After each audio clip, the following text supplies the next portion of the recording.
jueves a conducirlo con Glatzer Tuesta, pero un par de días o quizás 3 voy a sustituirlo porque él ha tenido que viajar por razones de trabajo.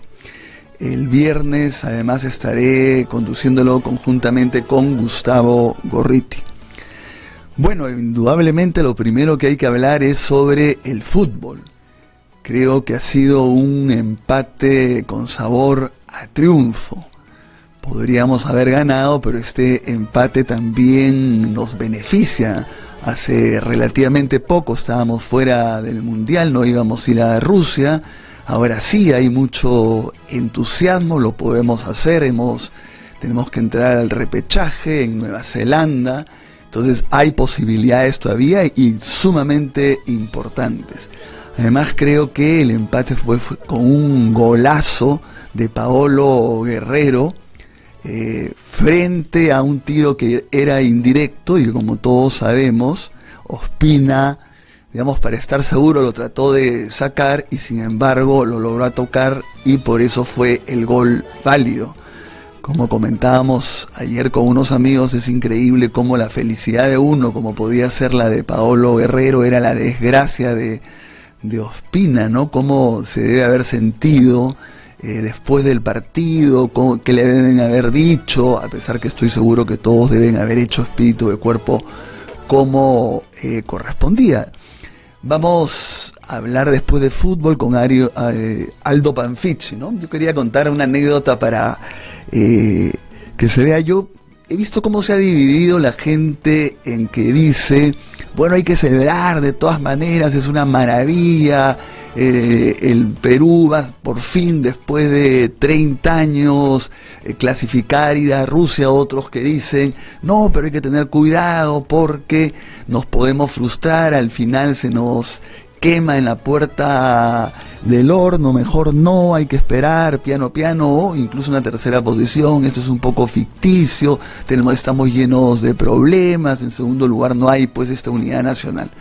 Yo soy de los que cree que los triunfos, los buenos momentos hay que celebrarlos y los malos momentos hay que llorarlos, sufrirlos, pero además, ¿qué vamos a hacer? Es como que nos negáramos a disfrutar algo porque después puede venir algo negativo, no.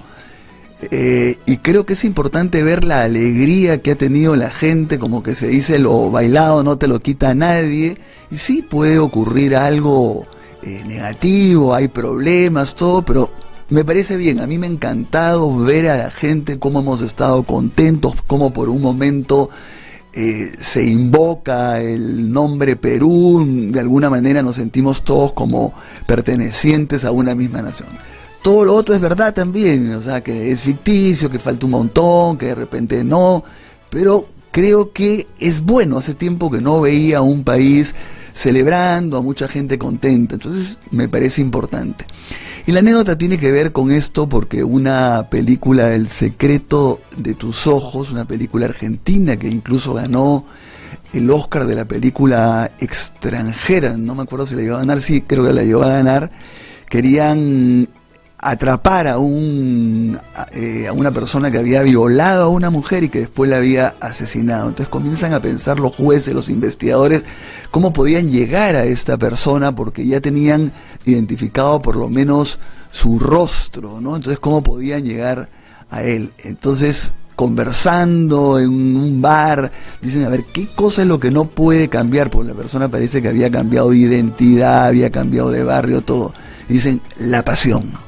Es lo único que no se puede cambiar, es la pasión. ¿Y qué cosa puede ser la pasión? El gusto por el fútbol.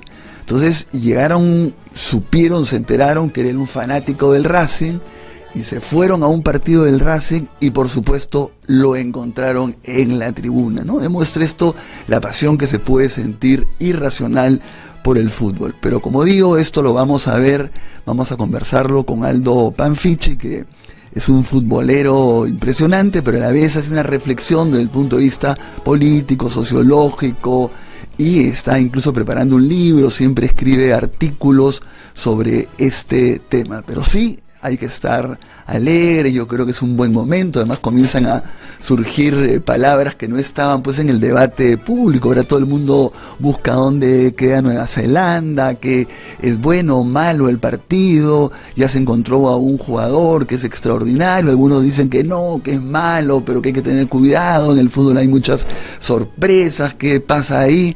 Entonces es interesante también este vínculo que se crea con un país que estaba absolutamente distante de nuestros vínculos.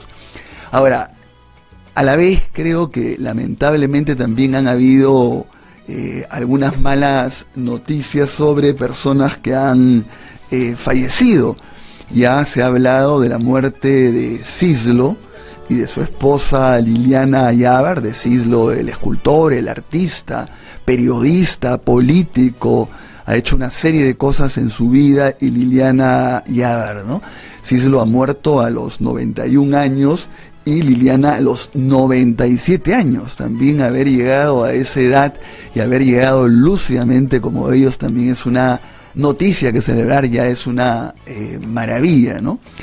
Creo personas extraordinarias, como digo, Cislo no solamente ha sido un pintor fabuloso, sino también ha sido una persona comprometida con la realidad peruana, con su historia, ha sido periodista, se compró el pleito contra Fujimori, estaba también adverso al indulto.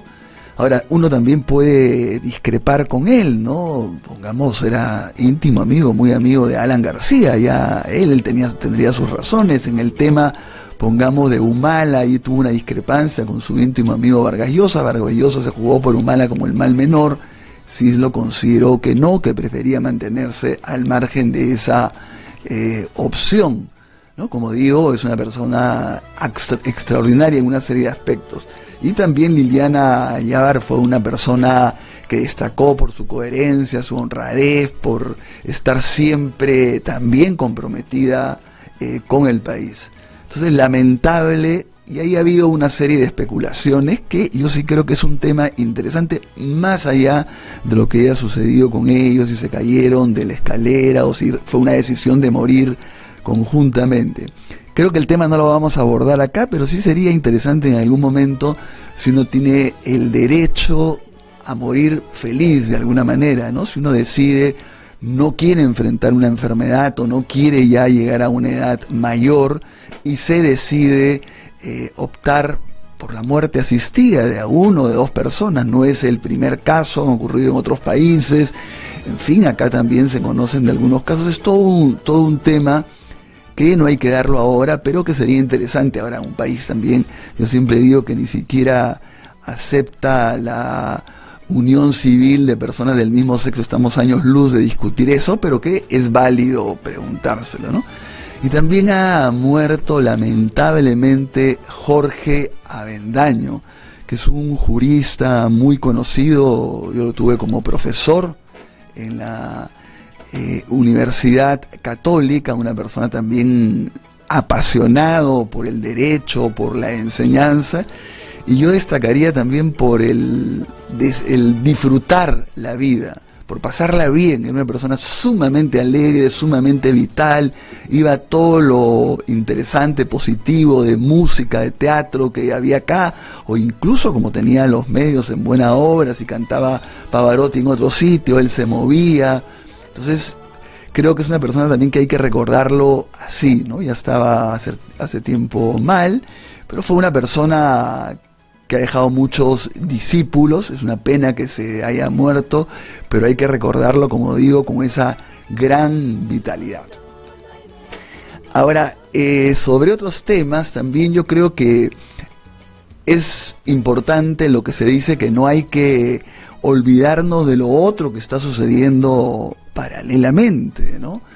Lo primero, nuevamente, lo del indulto a Fujimori, ¿no?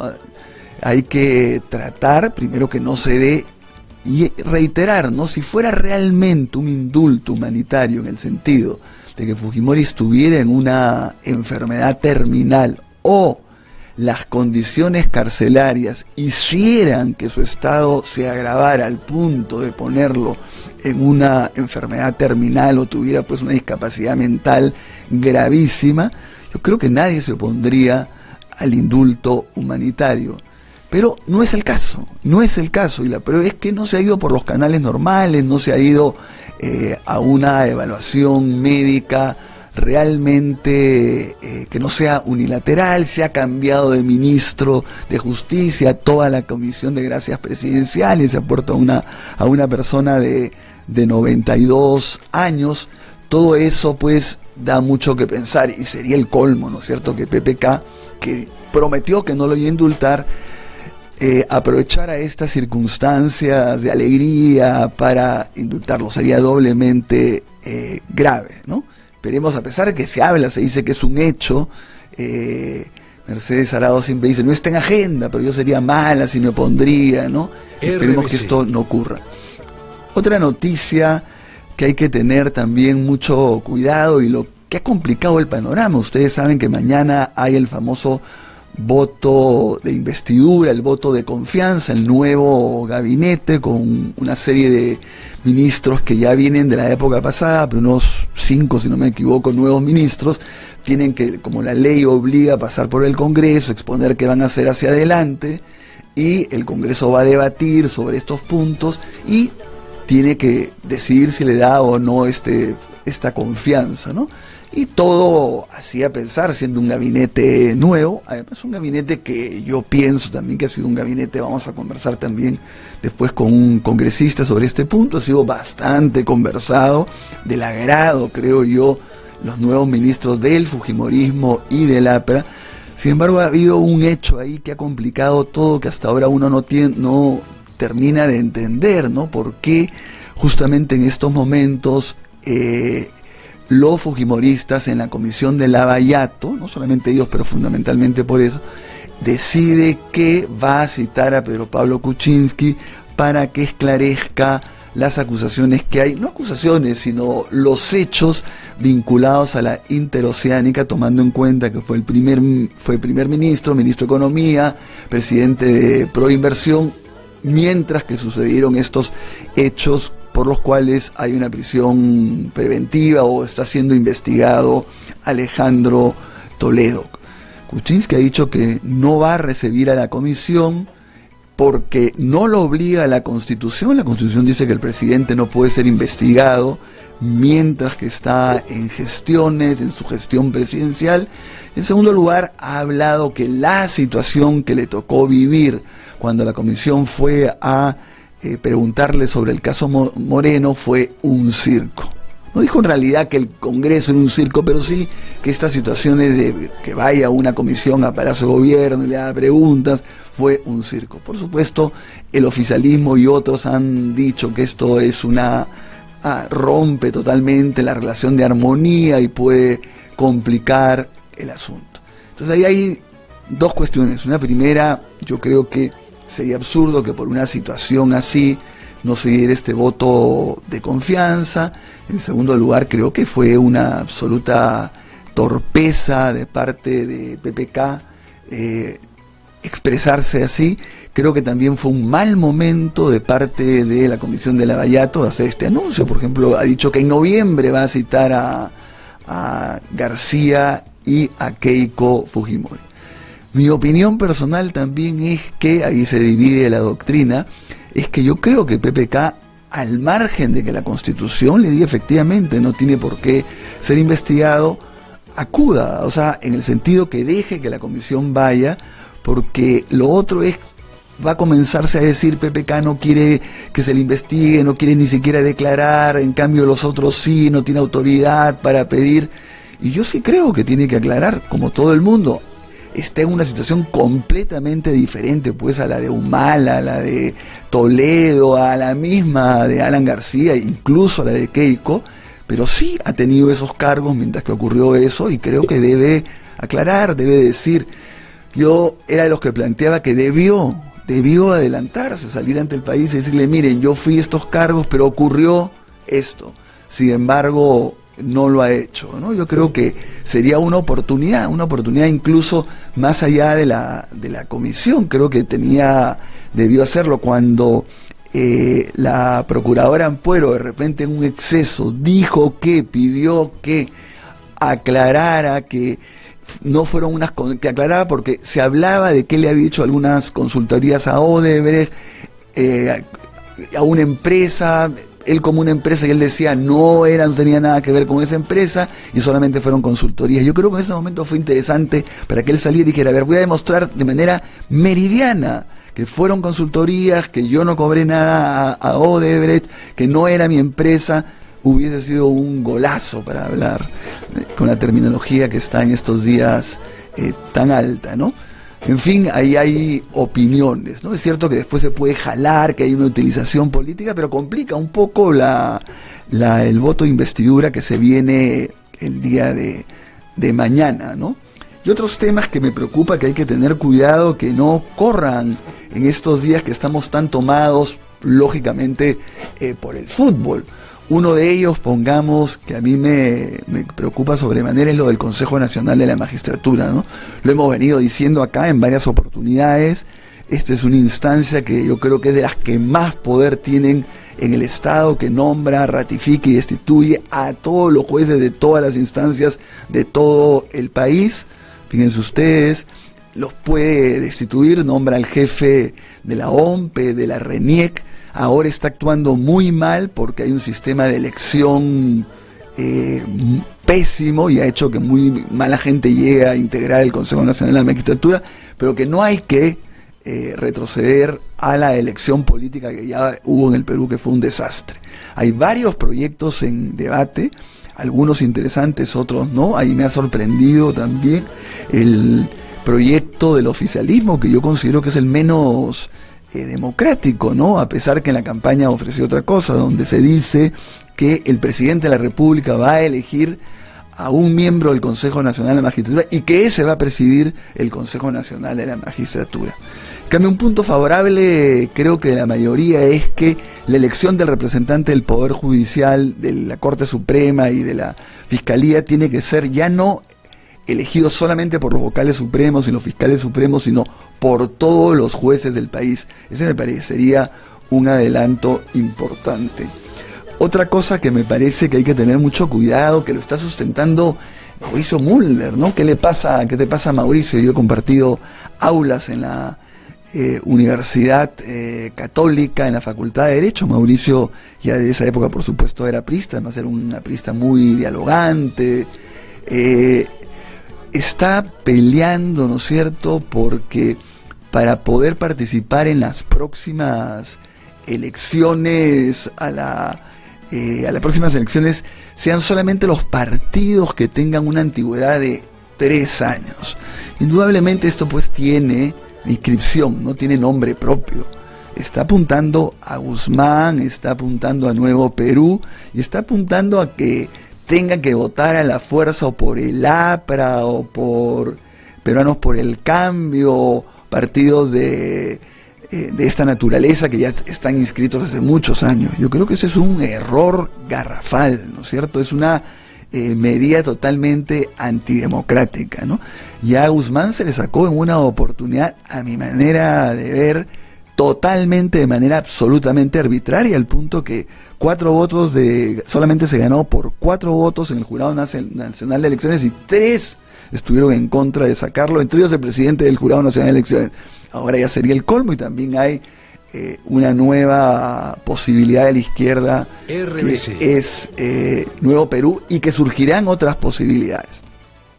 Entonces es muy importante. Y otra cosa que también se está debatiendo de un momento a otro también es que haya cárceles especiales para los militares y los policías que sean juzgados y condenados, que estén siendo procesados.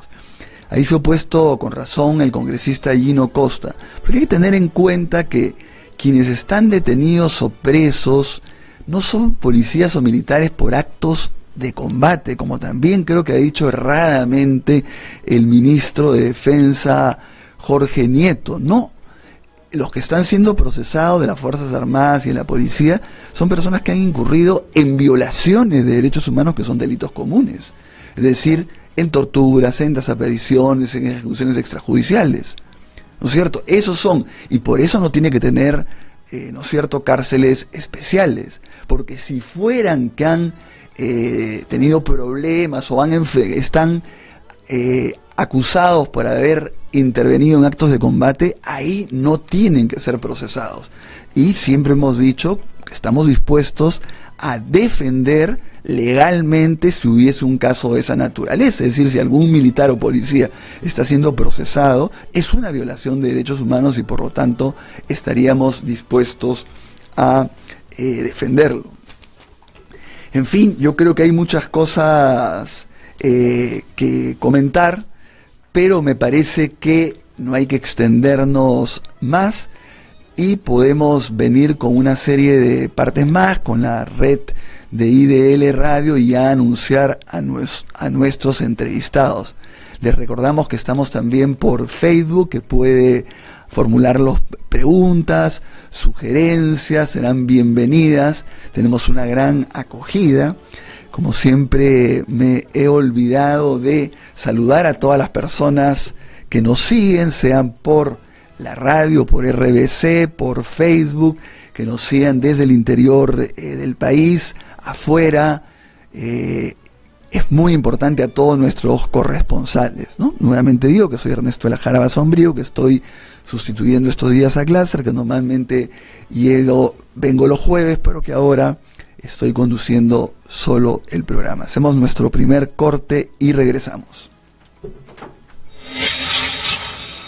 Soy Norma Méndez Díaz, madre de Melissa Alfaro Méndez, una joven de 23 años que falleció por un sobrebomba enviado por el Estado de nuestro país a cargo de Alberto Fujimori el 10 de octubre de 1991. Nosotros los familiares estamos en desacuerdo con el indulto porque contravendría las leyes, porque creemos que los que cometen delitos deben cumplir su condena, sean presidentes, sean políticos, sea quien sea. No, las leyes se deben cumplir. Como familiar decimos, el indulto es insulto. La audiencia ha terminado. Queda usted detenido. Pero, ¿y mi familia? No sabe. ¡Detenido! El Registro Nacional de Detenidos y Sentenciados trabaja de la mano con la policía, fiscalía, poder judicial y los penales, proporcionándote una rápida información sobre tu familiar detenido y privado de su libertad en todo el país. Ayudando a garantizar tus derechos fundamentales y los de tu familiar detenido. Ubícanos en las oficinas de las fiscalías a nivel nacional. Que alguien me diga si ha visto a mi esposo, preguntaba la doña. Registro Nacional de Detenidos y Sentenciados. Información para defender mejor tus derechos. Que no te cuenten cuentos, el Diario 1 te cuenta la verdad. Compra el Diario 1, el diario oficial de la realidad peruana.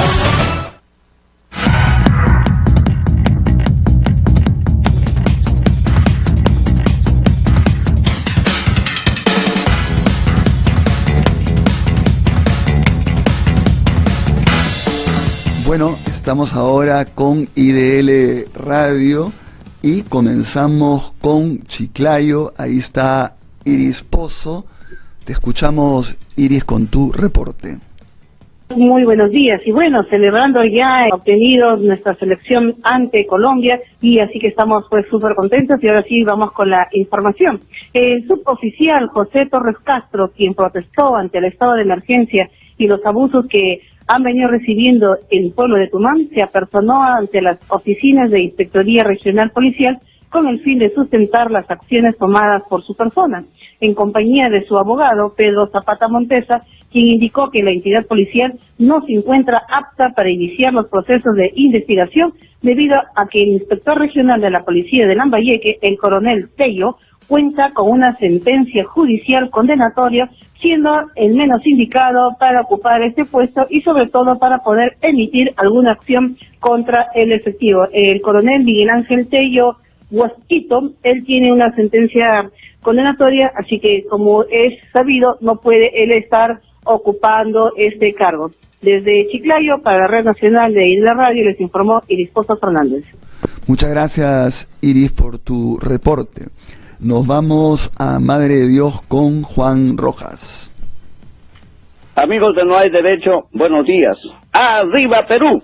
calles y avenidas, girones y caseríos de Madre de Dios, reflejado en el espíritu de 11 que lucen orgullosos el bicolor peruano. ¡Arriba Perú! Ayer, el alcalde de la Municipalidad Provincial Tambopata, profesor Alain Gallegos Moreno, 20 serenos, llegaron al local de la empresa de agua y desagüe EMAPAT para, según criterio, instalar en la gerencia general de la empresa al contador público colegiado Guillermo Gutiérrez Araujo, originando reacciones diversas como las del secretario general del Sindicato de Trabajadores, que con resoluciones a la vista argumentaba que el alcalde, como presidente de la Junta de Accionistas de EMAPAT, puede elegir a un representante municipal e integrar el directorio, y este directorio a su vez integrado por 3 personas, uno del gobierno regional, uno de la sociedad civil, uno del municipio, son los que pueden elegir al gerente general y no la forma como lo ha realizado el alcalde provincial, sin respetar los derechos vigentes. No hay derecho. Y del radio Juan Rojas Bermúdez, Madre de Dios. Muchas gracias, Juan, por tu informe. Como vemos, todo el mundo también desde la zona comienza diciendo, celebrando el triunfo, es a nivel nacional. Bueno, vamos a hacer un segundo corte y regresamos. Soy Reida Cóndor, madre de Armando Amaro Cóndor. Mi hijo estudiaba en la Universidad La Cantuta y fue secuestrado el 18 de julio de 1992. Fue secuestrado por Grupo Colina, mandato de Fujimori. El indulto es un insulto para nosotros. Aquí lo que tenemos claro en el programa No Hay Derecho es que nos debemos a ustedes que gentilmente nos siguen todos los días. Y tenemos una gran y primera responsabilidad: defender y promover el sistema democrático. Y cuando la democracia esté en riesgo, los periodistas no podemos ponernos de perfil. Tenemos que ayudar a protegerla. No hay derecho. A través de los 104.7 FM de RBC, una producción de IDL Radio. La audiencia ha terminado. Queda usted detenido. Pero, ¿y mi familia? No sabe. Detenido. El Registro Nacional de Detenidos y Sentenciados trabaja de la mano con la policía, fiscalía, poder judicial y los penales, proporcionándote una rápida información sobre tu familiar detenido y privado de su libertad en todo el país. Ayudando a garantizar tus derechos fundamentales y los de tu familiar detenido. Ubícanos en las oficinas de las fiscalías a nivel nacional. Que alguien me diga si ha visto a mi esposo, preguntaba la doña. Registro Nacional de Detenidos y Sentenciados. Información para defender mejor tus derechos. Que no te cuenten cuentos, el Diario 1 te cuenta la verdad. Compra el Diario 1, el diario oficial de la realidad peruana. RBC 104.7, la otra forma de vivir.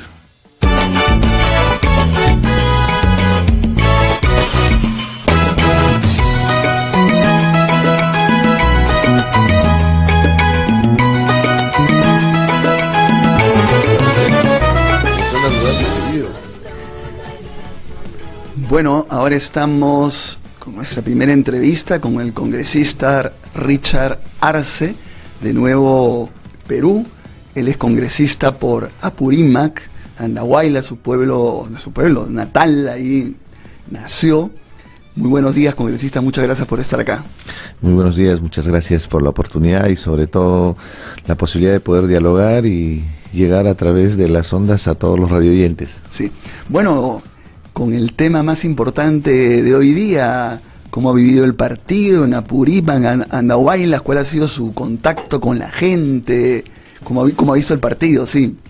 Con la alegría, a flor de piel, con el entusiasmo, con las ganas, porque lo que ha logrado esta selección es realmente encomiable. Nadie creía en la selección cuando Gareca asumió la responsabilidad. Recuerdo bien los serios cuestionamientos que tenía.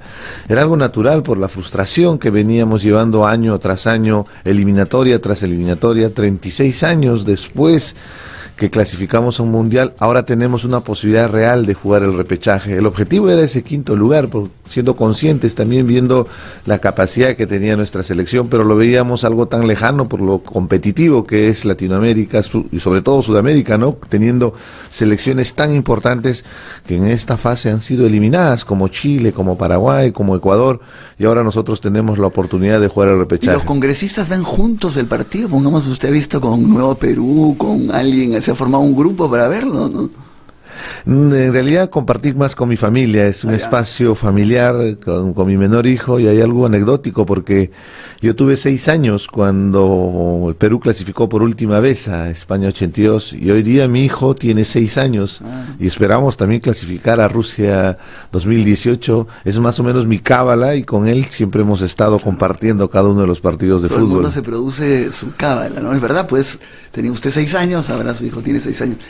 Pero a ver, ¿y este triunfo va a ayudar al voto de investidura de mañana, al voto de confianza? Porque recordemos que hay por este lado que estamos contentos y todo, pero por el otro lado la cosa se ha oscurecido porque todo parecía que iba más o menos bien y de pronto cuando se ha convocado a PPK para que reciba la Comisión de Lavallato, él ha reaccionado diciendo que esta situación es un circo, que no va a ir. ¿Cómo va? O sea, digamos, ha empeorado las cosas, el ánimo está peor, está bien. Después le voy a preguntar, por supuesto, Nuevo Perú tiene una posición específica, pero en términos de ambiente, ¿cómo ha sido? Lo primero es que la política ha estado rodeado del ambiente futbolero, ha habido mucha emoción y sobre todo creo que se ha generado una corriente de unidad a nivel nacional y se debería ser más bien un gran ejemplo y un gran motor para entender que sí hay cruzadas a nivel nacional donde podemos estar unidos, independientemente de la posición política. Fíjate, yo soy hombre de izquierda, pero trato de ser coherente, trato de primar mis principios democráticos, justamente de respeto y sobre todo de la concertación. La política es el arte y la capacidad para concertar. Entonces, en ese marco, se viene el voto de confianza al gabinete. Definitivamente hay una predisposición, quiero ser muy objetivo, pero siempre poniendo los puntos sobre las IES, haciendo algunas objeciones, y usted me estaba manifestando algo muy importante, el tema del Lavallato, con todos los cuestionamientos que tiene la comisión, cualquier persona, así sea el presidente de la República, así sea la dirigente de un partido político, sea quien sea, que tenga algún indicio, que tenga algún tipo de relación con este conglomerado llamado Lavallato, este cártel delincuencial de empresas brasileñas que sobrevaloraban obras y ganaban licitaciones coimeando, tienen que ser investigados. Y mejor aún para las personas que están siendo involucradas para deslindar responsabilidades. Siempre hay la presunción de inocencia y más bien te da la posibilidad de limpiarse públicamente cuando se tiene esa buena predisposición con las comisiones del Congreso, pero sobre todo con el Poder Judicial y la Fiscalía. Yo he visto esta semana una reacción desmesurada de parte del fujimorismo y de parte del aprismo ante una investigación preliminar. Y ojo, yo no soy abogado, yo soy ingeniero, pero tengo conocimiento elemental que una investigación preliminar no es ninguna acusación fiscal. No es una investigación preparatoria donde ya el fiscal va definiendo cuáles son los delitos que se han cometido. Están investigando para recabar indicios, pero inmediatamente salieron a pechar al Poder Judicial, salieron a pechar al Ministerio Público. Sí, totalmente, y es una investigación que no se ha formalizado ni siquiera la denuncia fiscal, es una información previa. Pero a ver, ¿por qué no es justificado que él diga de alguna manera el hecho que se comience, porque recién en noviembre se va a llamar a la comisión a Alan García y a Keiko Fujimori, que están más adelantados, es decir, tiene más indicios por el lado que figuran en las agendas vinculadas a los colaboradores eficaces? Uno es el presidente de la República. Dice que lo de Moreno hay 2 versiones, fue una cosa difícil, hay este artículo de la Constitución. ¿No cree que sería mejor como preservar un poco la investidura del presidente de la República? Además, no en este momento. ¿No le convence ese tipo de argumentos de ninguna manera? Es importante que si hay una convocatoria del Congreso de la República, en el caso del presidente, lo correcto es responder por vía escrito, justamente respetando el tema de la investidura. pero no hacer demasiada exposición mediática donde se percibe un ambiente de impunidad a nivel nacional, donde las autoridades no quieren ser investigadas, y eso genera un descrédito. Yo soy muy respetuoso de la investidura del presidente, pero Pablo Kuczynski ha ganado las elecciones, él tiene que gobernar los próximos 5 años, así no nos guste. Yo soy, te repito, soy hombre de izquierda, cuestiono abiertamente el modelo económico, pero también soy consciente que es nuestro presidente. Pero eso no lo exime de algún tipo de responsabilidad, o más aún, de un proceso de investigación donde se requiere la versión de parte que puede ayudar a un proceso de investigación. ¿Que eso puede estar politizado? Tampoco vamos a ser ingenuos. No hay nada gratuito en política. Cualquier cosa que se hace en política a veces tiene sus razones subrepticias. Como una especie de amedrentamiento y a la vez decir cuidado. Pero en fin, pasemos a otro tema. Pero ¿llega esto a poner en riesgo? Porque ya sabemos que ustedes habían dicho, vamos a ver si es que cumplen con estas plataformas, que después vamos a entrar a ella, pero en general, en lo que es Fuerza Popular, en lo que es el APRA, ¿cree que puede poner en riesgo el voto de confianza y este ánimo de decir, cuidado, nos han llamado circo? ¿Puede poner en riesgo, creo? O a ver, lo van a hacer sufrir un poco, va a pedir que retire sus palabras, Mercedes Arauz. ¿Cómo va el ambiente ahí? Primero yo exhortaría a la clase política a poner los paños fríos. Ya. Hay que ser muy objetivo. Entendamos la posición del otro. A veces nos falta mucho en política desarrollar una habilidad que es la empatía. Hay que entender la posición que tienen ambas partes, siempre pensando en el objetivo mayor, y el objetivo mayor es la agenda nacional, los temas prioritarios, el riesgo que significa poner en crisis la gobernabilidad del país por una exposición de poderes, tanto del Ejecutivo como del Legislativo. Hay una mayoría fujimorista que tiene la gran responsabilidad frente al país. Ojo con eso, en el Congreso de la República el fujimorismo toma decisiones absolutas, que para ellos será muy fácil, pero tiene una carga de responsabilidad frente a la población. De la misma manera, por lo que representa el Ejecutivo, al tener la responsabilidad de la ejecución presupuestal, el manejo de las políticas de Estado, también tienen otra gran responsabilidad frente al país. Nosotros que auguramos que tengamos éxito, que orienten sus fuerzas en beneficio del país. Ahora, si cada quien va a sacar los dientes, va a sacar las garras, o va a empezar a mostrar el punche para decir quién tiene más fuerza, al final es solamente una muestra de, yo diría, de egocentrismo de cada uno de ellos, pero que lo único que genera es poner en crisis la gobernabilidad del país. Yo tengo mucho cuidado porque la situación económica en el país es bastante delicada. Ojo con este detalle, es muy importante. Estamos en una contracción económica. En Careta salió esta semana la ministra Cooper mencionando que en este primer semestre hemos tenido una recaudación de menos 5% comparativamente al de 2016 al 2017. Hay menos recaudación fiscal. Pero también han subido los minerales, los commodities de manera impensable por una cuestión de Corea, de Estados Unidos, pero han subido, se han recuperado el precio de los minerales impresionantemente. Pero a ver, sigamos con el tema. ¿Cuál es su pronóstico, así como se hace en el fútbol 4-2-3-2? Hay, por supuesto, investidura, no se va a poner en riesgo. Además es una práctica que se da para poder darle justamente esa confianza, entre comillas, a un nuevo gabinete.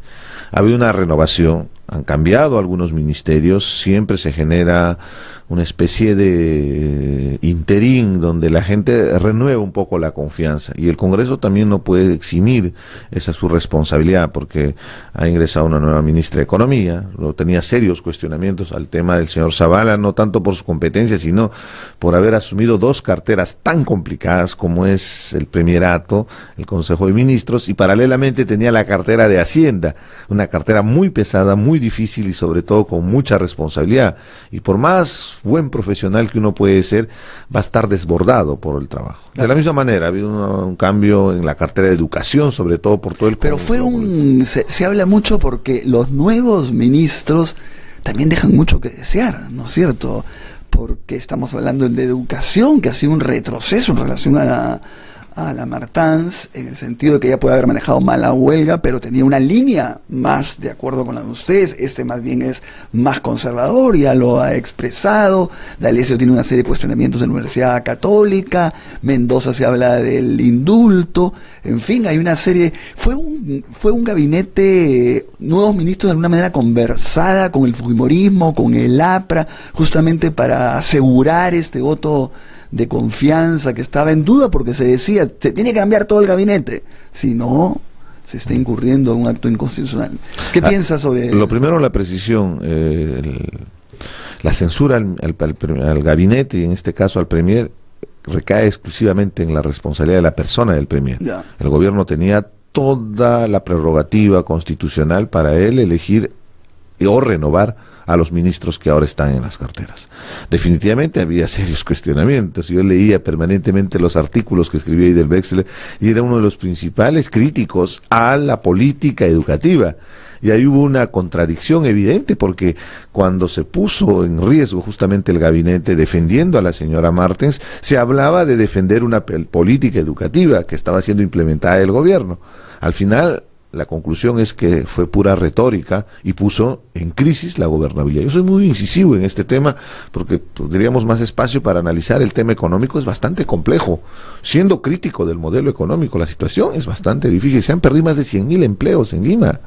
Por más que están subiendo los commodities y nuestra economía depende excesivamente de la exportación de materias primas, no estamos en una situación donde podemos manejar los temas políticos soslayando la responsabilidad frente a la política económica. Pero en Nuevo Perú se vivió esto como, este es un gabinete, unos nuevos ministros arreglados, que es como un nuevo puente, ¿no? Ya hicimos esa palabra tan fea, nuestro pechaje, pero ahora vamos a retroceder y le vamos a poner unos ministros, digamos, que sean aceptados. Es innegable ver que había una cierta tendencia hacia ministros relacionados muy al APRA. En eso también hay que ser claros y objetivos. El ministro de Justicia Mendoza tiene su experiencia, sus relaciones con el APRA. El mismo señor Idel Wexler, que ha sido parte del gobierno. Y estas cosas nos hacía pensar y nos dejaba un tanto preocupados, ¿no? Porque definitivamente queremos ver en el gobierno la mano que tomó la decisión de ser gobierno, y lamentablemente eso no tiene, porque considero que le falta equipo técnico. Llegaron al poder, pero no previeron este escenario de tener todo un abanico de posibilidades de gente alineada a su organización política. Esto es muy importante porque tú puedes contratar a los mejores técnicos, pero ¿qué del compromiso político? Es clave para que podamos desarrollar políticas nacionales, tener ese binomio entre la capacidad técnica, pero también el compromiso político. Con eso no estoy diciendo que ellos no tengan compromiso político.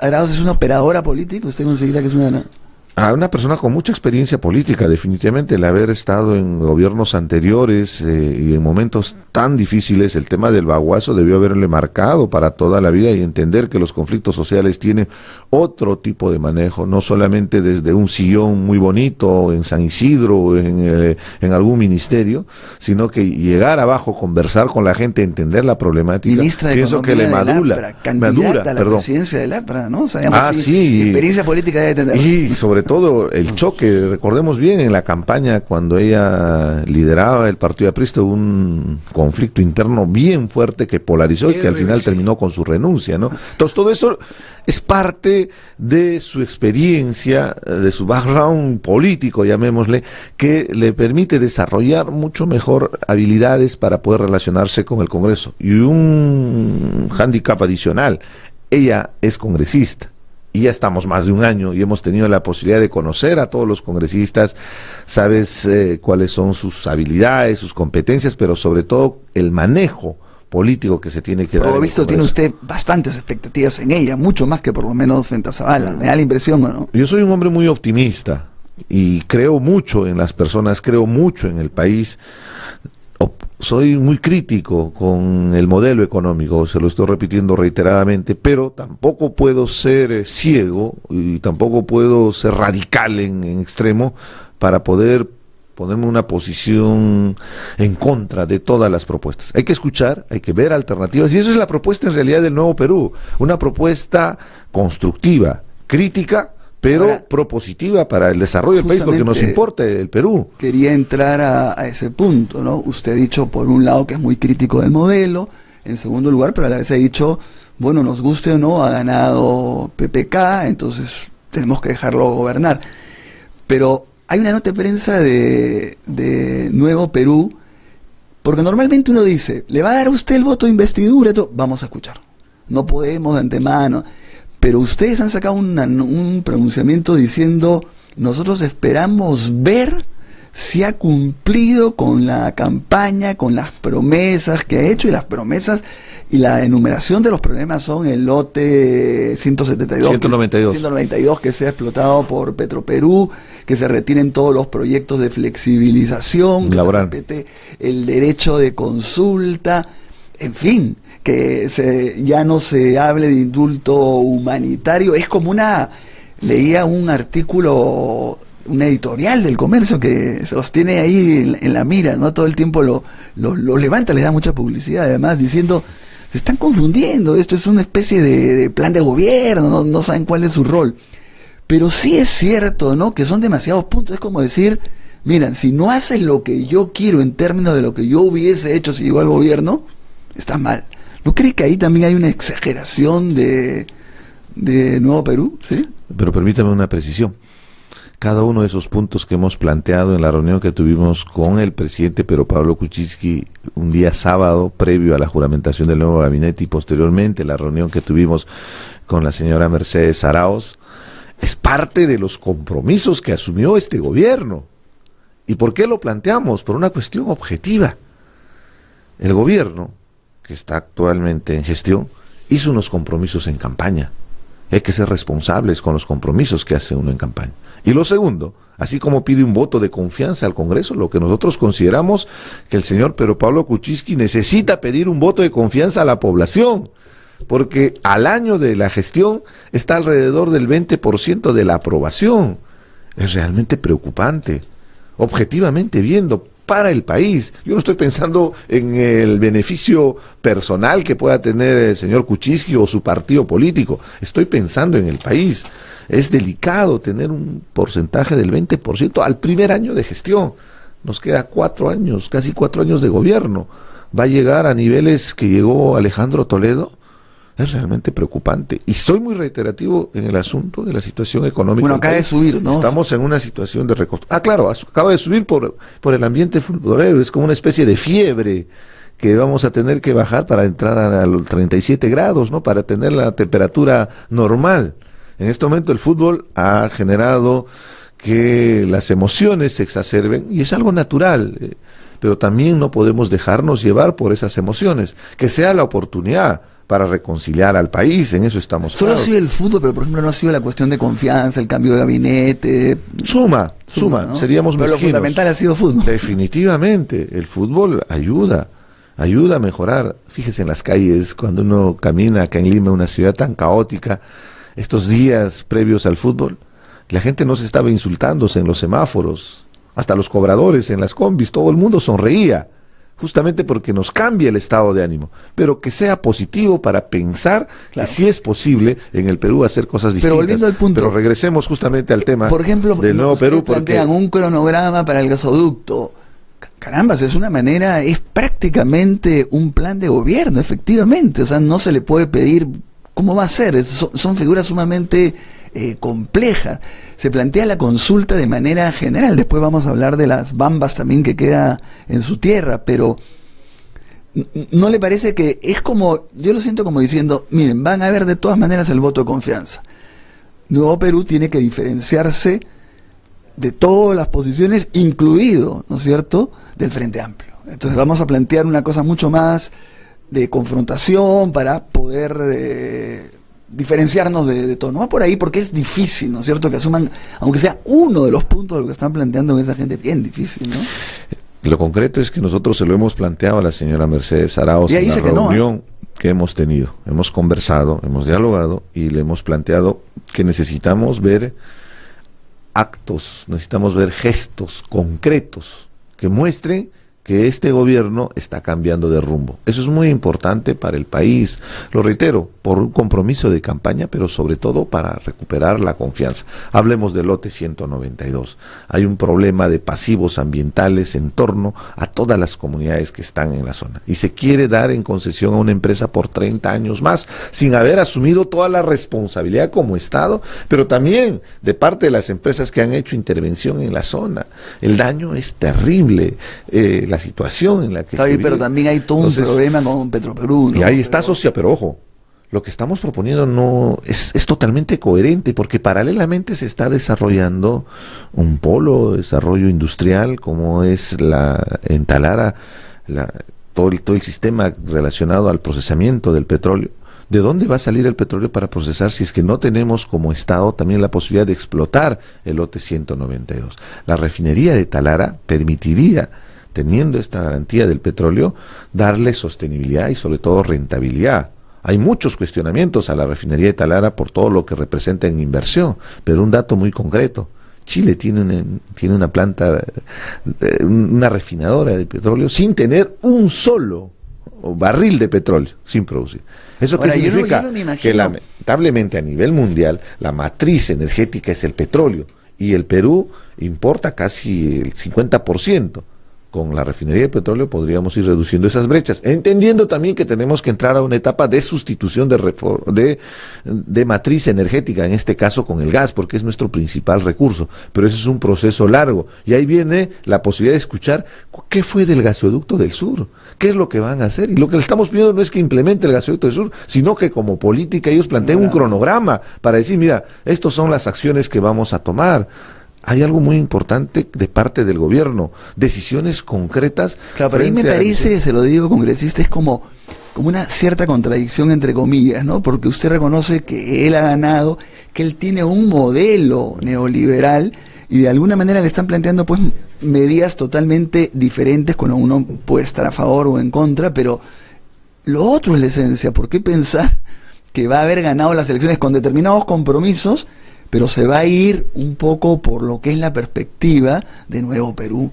O sea, digamos, es pedirle peras al olmo, ¿no? O sea, está clarísimo que este es un gobierno de derecha y lo mejor que puede uno desearle es que haga un buen gobierno de derecha, cumpliendo, por supuesto, algunas promesas, pero esto sí es un cambio de orientación de modelo. Al contrario, ¿no? Pero fíjese, caso Las Bambas, por ejemplo, han renovado el estado de emergencia en 3 distritos, en Mara, en Chalhuahuacho y en Akira. Para empezar, hay un desconocimiento total de geografía elemental para poder haber declarado estado de emergencia en Chalhuahuacho y Akira, donde no hay absolutamente ningún problema. Hay problemas latentes, por supuesto, pero el problema que se generó en la carretera fue en Mara. Y hay una experiencia previa. Cuando hubo la huelga de los maestros, cuando trataban de bloquear el ingreso al aeropuerto, ellos declararon estado de emergencia el distrito de Huanchac. Y el distrito de Huanchac es el aeropuerto y es hasta la plaza Tupac Amaru, más no el centro del Cusco, y es la misma ciudad. Si han hecho la diferencia dentro de una propia ciudad, ¿cómo es posible que puedan declarar estado de emergencia en 2 distritos que no corresponden? ¿Y qué le hemos pedido? Concreto, levante el estado de emergencia, porque los conflictos sociales no se solucionan con estado de emergencia y están agrediendo a las comunidades. Solo permítame, porque hay algo muy importante que hay que entender en el contexto.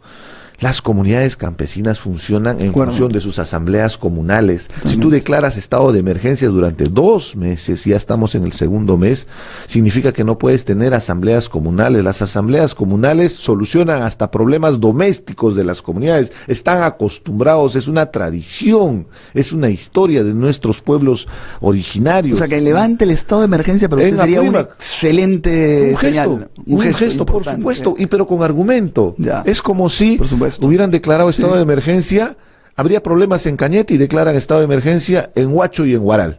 ¿Qué tiene que ver Huacho con Huaral con Cañete? Por favor, ese nivel de ignorancia en el Ejecutivo. Una medida que ya no sea levantar el estado de emergencia, pero una sola medida en Bambas que usted diga es una buena señal para el conflicto que está todavía ahí. El levantar el estado de emergencia. Ya, pero aparte de ese. Es que es un tema mucho más complejo. Es un tema bastante complejo. Solo para graficarle, hay un problema por el tema del transporte diario. Claro. pasan camiones. 360 camiones cuando estaba estipulado en el contrato transportar el mineral con un mineroducto.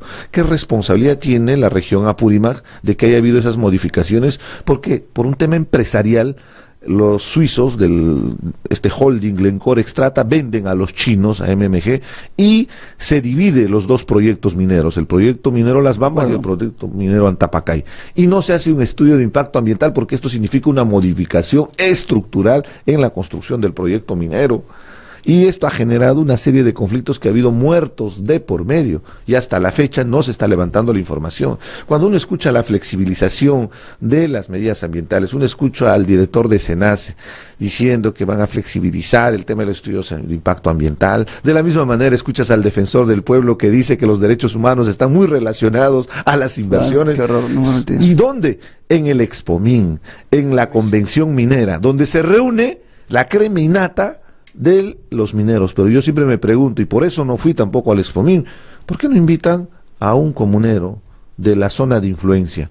Porque tan importante como la empresa minera son las comunidades que están en el ámbito de influencia, y la solución de esos conflictos justamente es generar diálogo. ¿Y qué tendría que hacer el gobierno? Más bien promover estos espacios de diálogo para evitar los conflictos. Ha sido pésimo el manejo de este primer año en la gestión de conflictos, y ahí están los resultados que tiene, sobre todo en el manejo de conflictos sociales. Cuando se cruza usted con Arana, dado que usted del Frente Amplio fue expulsado, ni siquiera...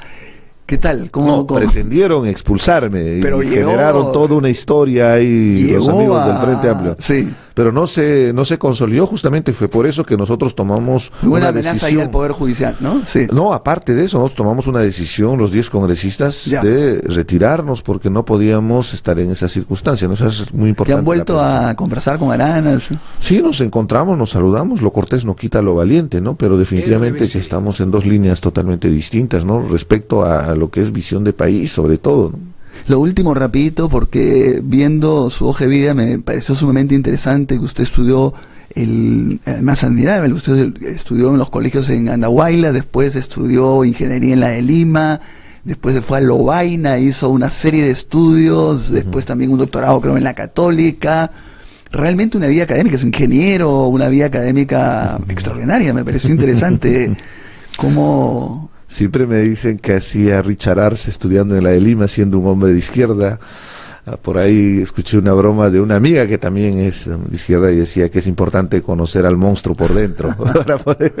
No, es que somos muy críticos con el modelo económico neoliberal porque está en crisis, y está en crisis a nivel mundial. Pensar que el mercado tiene la capacidad para autorregular. Hay otro país que ustedes digan tiene otro modelo neoliberal, otro modelo alternativo al neoliberal. Por supuesto, el fenómeno de Bolivia, el fenómeno de Ecuador. ¿Qué era Bolivia hace 10 años? ¿Y qué es Bolivia el día de hoy? Cuando hay una responsabilidad de explotar los recursos naturales en beneficio del país, promoviendo la inversión privada como socio estratégico. O sea, Bolivia, Ecuador, pero, modelo. Ojo, por supuesto, es el país que más ha crecido, fíjese los indicadores macroeconómicos. Ya no se puede decir Brasil, ¿no? Por lo de la y en esto me quiero ser crítico, hay que ser muy crítico con los modelos de izquierda donde ha habido corrupción. El jefe de la mafia, mi interpretación personal, el jefe de la mafia de Lavallato es el expresidente Lula da Silva. Es mi posición. Así de duro y así de fuerte, porque así tenemos que ser y así tenemos que ser críticos. Y de la misma manera, lo que está haciendo Maduro en Venezuela es transgresión a los derechos humanos, no es nada democrático, y todo lo bueno que hizo Chávez, lamentablemente Maduro está... Se va a molestar con usted, Manuel Dan, ¿verdad? Yo respeto mucho a Manuel, tenemos discrepancias, pero justamente esa es la política, tenemos posiciones discrepantes, ¿no? Pero hay que ser claros, cuando hay violación a derechos humanos, por eso somos muy contundentes en la posición del indulto a Fujimori, no tiene que haber medias tintas. Es la posición que manifestamos y sobre todo hay la libertad de disentir dentro de la organización, y eso es lo bonito del Nuevo Perú, que estamos en esta muchísimas gracias por haber venido, siempre es muy grato y además muy fluido conversar con usted. Ya lo tendremos pronto por acá. No, le agradezco mucho la oportunidad. Hacemos un corte y venimos con Aldo Panfichi. Yo soy Javier Roca Obregón, papá de Martín Roca Casas, estudiante de Economía de la Universidad del Callao, que fue secuestrado en el gobierno de Fujimori. Fue secuestrado y conducido al sótano del Servicio de Inteligencia del Ejército, donde fue torturado asesinado e incinerado por los militares. Por lo tanto, el indulto será un insulto. Aquí lo que tenemos claro en el programa No hay derecho es que nos debemos a ustedes que gentilmente nos siguen todos los días. Y tenemos una gran y primera responsabilidad: defender y promover el sistema democrático. Y cuando la democracia esté en riesgo, los periodistas no podemos ponernos de perfil. Tenemos que ayudar a protegerla. No hay derecho. A través de los 104.7 FM de RBC, una producción de IDL Radio. La audiencia ha terminado. Queda usted detenido. Pero, ¿y mi familia? No sabe. Detenido. El Registro Nacional de Detenidos y Sentenciados trabaja de la mano con la policía, fiscalía, poder judicial y los penales, proporcionándote una rápida información sobre tu familiar detenido y privado de su libertad en todo el país. Ayudando a garantizar tus derechos fundamentales y los de tu familiar detenido. Ubícanos en las oficinas de las fiscalías a nivel nacional. Que alguien me diga si ha visto a mi esposo, preguntaba la doña. Registro Nacional de Detenidos y Sentenciados. Información para defender mejor tus derechos. Que no te cuenten cuentos, el Diario 1 te cuenta la verdad. Compra el Diario 1, el diario oficial de la realidad peruana. RBC 104.7, la otra forma de vivir.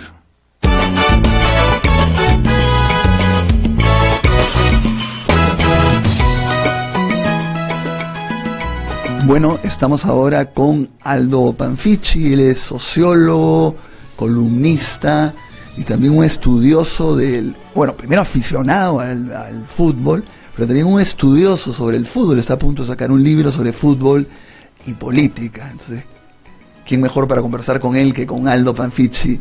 Muy buenos días, Aldo, muchas gracias por estar acá. Muchas gracias, Ernesto, gracias por la invitación. Sobre todo después que me imagino debes haber celebrado hasta altas horas de la noche. No creas, ¿no? Yo siempre he tratado de ser cauto, porque anoche salió bien, pero pudo haber terminado mal. Pudimos haber terminado eliminados. Pero salió bien. Entonces todavía nos falta otro partido, un par de partidos, entonces es mejor hay que jugar primero y después celebrar, ¿no? A ver, comencemos con algo muy, muy, muy técnico, pero ¿qué pasó?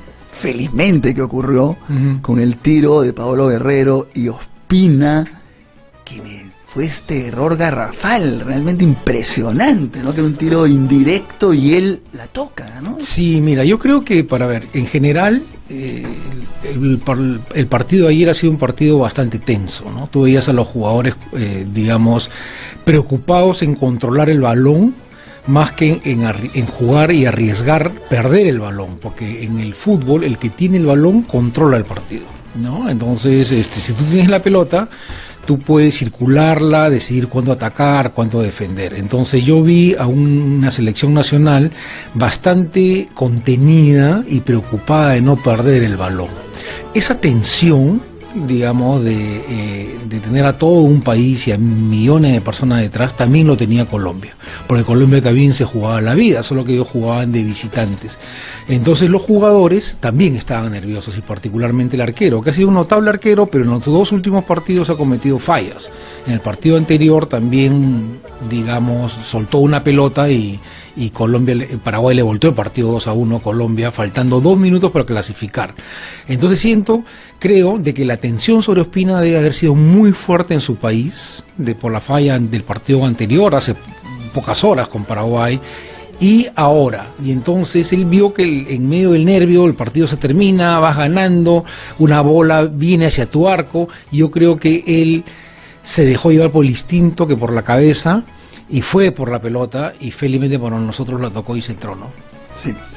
Bueno, ya pasando a otros temas, ¿no? Leí algunos artículos tuyos, algunas entrevistas, y me parecía muy interesante esto que tú decías: ya dejemos de pensar en el fútbol desde el punto de vista racional. El fútbol ahora es una una cuestión más, una danza de sentimientos, decías tú, acá en el Perú y en otras partes, pero acá también, pese a lo que se pudo haber perdido, ¿no? ¿Cuál es tu idea ahí? Sí, bueno, el fútbol, digamos, primero es una industria cultural, o sea, digamos, ya no es un entretenimiento, digamos, es una industria cultural que mueve millones y millones de dólares en el mundo. Al mismo tiempo, digamos, es una industria que se caracteriza fundamentalmente por que el producto es eminentemente emotivo y emocional, apela, digamos, a las identidades, a los sentimientos, a las frustraciones, las esperanzas, los sueños, etcétera, etcétera. Entonces no es un chocolate, no es un producto que tú lo puedas empaquetar o que puedas prever cómo se va a vender, si se va a vender más o se va a vender menos, porque fundamentalmente está en el corazón de las personas. Entonces, el hecho que el Perú no haya ido durante más de 3 décadas a un mundial de fútbol, que son las épocas en el que el Perú ha tenido ciclos económicos y políticos, digamos, de altibajos. Hemos tenido, digamos, macroeconómicamente un buen ciclo y después un descenso, desigualdades, etcétera. Todo eso genera una suma de tensiones y presiones sobre la gente en la vida cotidiana, y esta gente no tiene una descarga emocional donde, digamos, plasmarla. La plasma a veces, o lo hemos plasmado durante todos estos años, con la cólera. Salimos a la calle, protestamos, digamos, somos fatalistas, el famoso alpinchismo, como se dice, todo es malo, etcétera, etcétera, y de pronto, ¿no es cierto?, en 2-3 semanas el Perú puede ir al Mundial, y entonces, y eso destapa una olla de emociones, incluso de gente que no es muy cercana al fútbol, pero que siente que todos, y está bien que todos opinen y muestren su esto. Ha sido conmovedor realmente ayer pasear por Lima, niños, grandes, señores, todas las clases sociales, triciclos, ómnibus, Mercedes-Benz, con sus banderas, ¿no? Entonces, yo creo que ha sido algo totalmente especial, incluso con otras oportunidades que había posibilidades de... ¿Por qué no? Digamos, a mí me ha llamado la atención, como dices tú, incluso gente que no sigue el fútbol, nada, pero que ha involucrado a nivel nacional a todo el mundo, ¿no? Ha sido realmente una fiesta, ¿no? Ha sido una fiesta, sí. Y es que, para ver, el fútbol es un espacio geopolítico ahora. Ya, digamos, ya no solo es una industria, digamos, no es un entretenimiento, no es una industria, sino también es un espacio geopolítico donde se consolidan, digamos, o se afirman prestigios nacionales. Ya no son las Olimpiadas, porque ya sabemos que Estados Unidos va a ganar las Olimpiadas, ya no hay magia, digamos, ¿no? La esperanza en las Olimpiadas antes era cuántas Rusia le ganaba o cuántas Cuba de América Latina medallas podía obtener, pero, digamos, el espacio público mundial donde se dirimen los prestigios nacionales es el mundial. Entonces, en el mundial, ¿por qué crees que Qatar hace un mundial? Mundial invierte, ¿por qué? Porque después, durante el Mundial y después del Mundial, ya la gente va a saber que existe Qatar. Qatar va a estar en el concierto del mundo, todas las cámaras del mundo sobre Qatar. Entonces, Qatar va a aprovechar políticamente esto en su región, ¿no? Entonces, es un espacio geopolítico. Entonces, el Perú tenía que estar ahí, porque tú puedes decir que hemos crecido, somos esto, somos lo otro, pero en la mentalidad y en la emoción de las personas, si tú no tienes triunfos deportivos, no sancionas las otras esferas. Pero dices tú, es una especie de confrontación entre estados pacífica, ¿no es cierto? Pacíficos, regulados y que se repiten, porque cada cierto tiempo vuelves a jugar otra eliminatoria, o sea, digamos, no es definitorio, ¿no? Te eliminan ahora, pero a la siguiente la puedes hacer. Era pacífico, entre comillas, también, porque fíjate tú, bueno, más que a nivel internacional, pero las barras bravas, los problemas fuera de la calle. A mí hay un hecho que me llamó mucho la atención ya hace un buen tiempo, que cuando los jugadores de su equipo no juegan bien, sí, entran a los camerines y los agreden. Eso me pareció una cosa, porque antes el hincha adoraba a los jugadores, perdieran o no. Acá me pareció increíble este cambio que hay, ¿no? Sí, digamos, es parte pues de esta, digamos, la ausencia de resultados deportivos y las crisis del deporte generan, digamos, así como puede sacar lo mejor de nosotros ayer, puede sacar lo peor de nosotros, ¿no? ¿Por qué? Porque estos hinchas fanáticos sienten que ellos son como los guardianes del honor, digamos, de sus equipos, que a su vez representan identidades socioculturales. Entonces ellos son los guardianes, los sacerdotes, ¿no? Entonces, si un jugador, o ellos consideran que los jugadores no están entregándose en la cancha, ni sacrificándose como ellos se sacrifican, entre comillas, en las tribunas, digamos, entonces no merecen y deben ser castigados. Cueva fue castigado, a Cueva le pegaron en un camarín, ¿no? Sí, pues claro, sí. ¿No? Pero lo mismo pasa en Argentina, lo mismo pasa en otros lugares. Bueno, justo te iba a preguntar sobre Argentina, que ha sido un partido paralelo. Escuchar ahora la globalización te permite a los comentaristas argentinos diciéndole pues una cosa impresionante a Messi, cómo lo han insultado. Y ahora clasificado. ¿Qué harán? O sea, digamos, ¿se callarán? ¿Qué? Claro. O sea, bueno, Messi, yo creo que anoche Messi se ha reconciliado con Argentina. Porque lo acusaban, digamos, de todo. Primero decía, Maradona es un ídolo porque viene de abajo, porque es un antihéroe, digamos, medio drogo, políticamente motivado, o sea, tiene discurso político a favor de Chávez y después de Cuba, contra la FIFA, etcétera, etcétera, ¿no? Ese era el dios Maradona, porque había metido un gol con la mano que reivindicó la derrota de Inglaterra en las Malvinas, ¿no? Entonces los argentinos sentían de que habían podido perder la guerra, pero le habían ganado a Inglaterra. Messi no, Messi era adulcorado, ¿no? Messi salió joven, no tenía un rollo político, pero sí iba a UNICEF, era un niño, un joven que apoyaba a los gente de UNICEF, no tenía la pasión, digamos, ¿no? Y además le decían, lo acusaban de que jugaba en Barcelona, pero no juega en Argentina. Bueno, ayer se acabó eso, porque Messi con los 3 goles que hizo ayer llevó a Argentina al Mundial y entonces ahora para los argentinos ya va a estar en la estatura de Maradona. Yo escuchaba pues a uno que era impresionante, decía, dicen que el fútbol no es lo más importante. ¿Quién dice eso? El fútbol es lo más importante de la vida, del mundo, ¿no? Era impresionante. Y él decía, él planteaba, vamos a llamar a 11 indigentes y los vamos a reemplazar a estos de todo, ¿no? Sí. Ahora yo digo, qué vergüenza, hoy día se autocriticarán por alguna manera o como si nada. Como si nada, porque como tú mismo dices, estas guerras verbales, digamos, son efímeras y no hay ningún problema en adorarlo hoy día Messi. Si tú miras los comentarios, Messi va a estar en el Olimpo.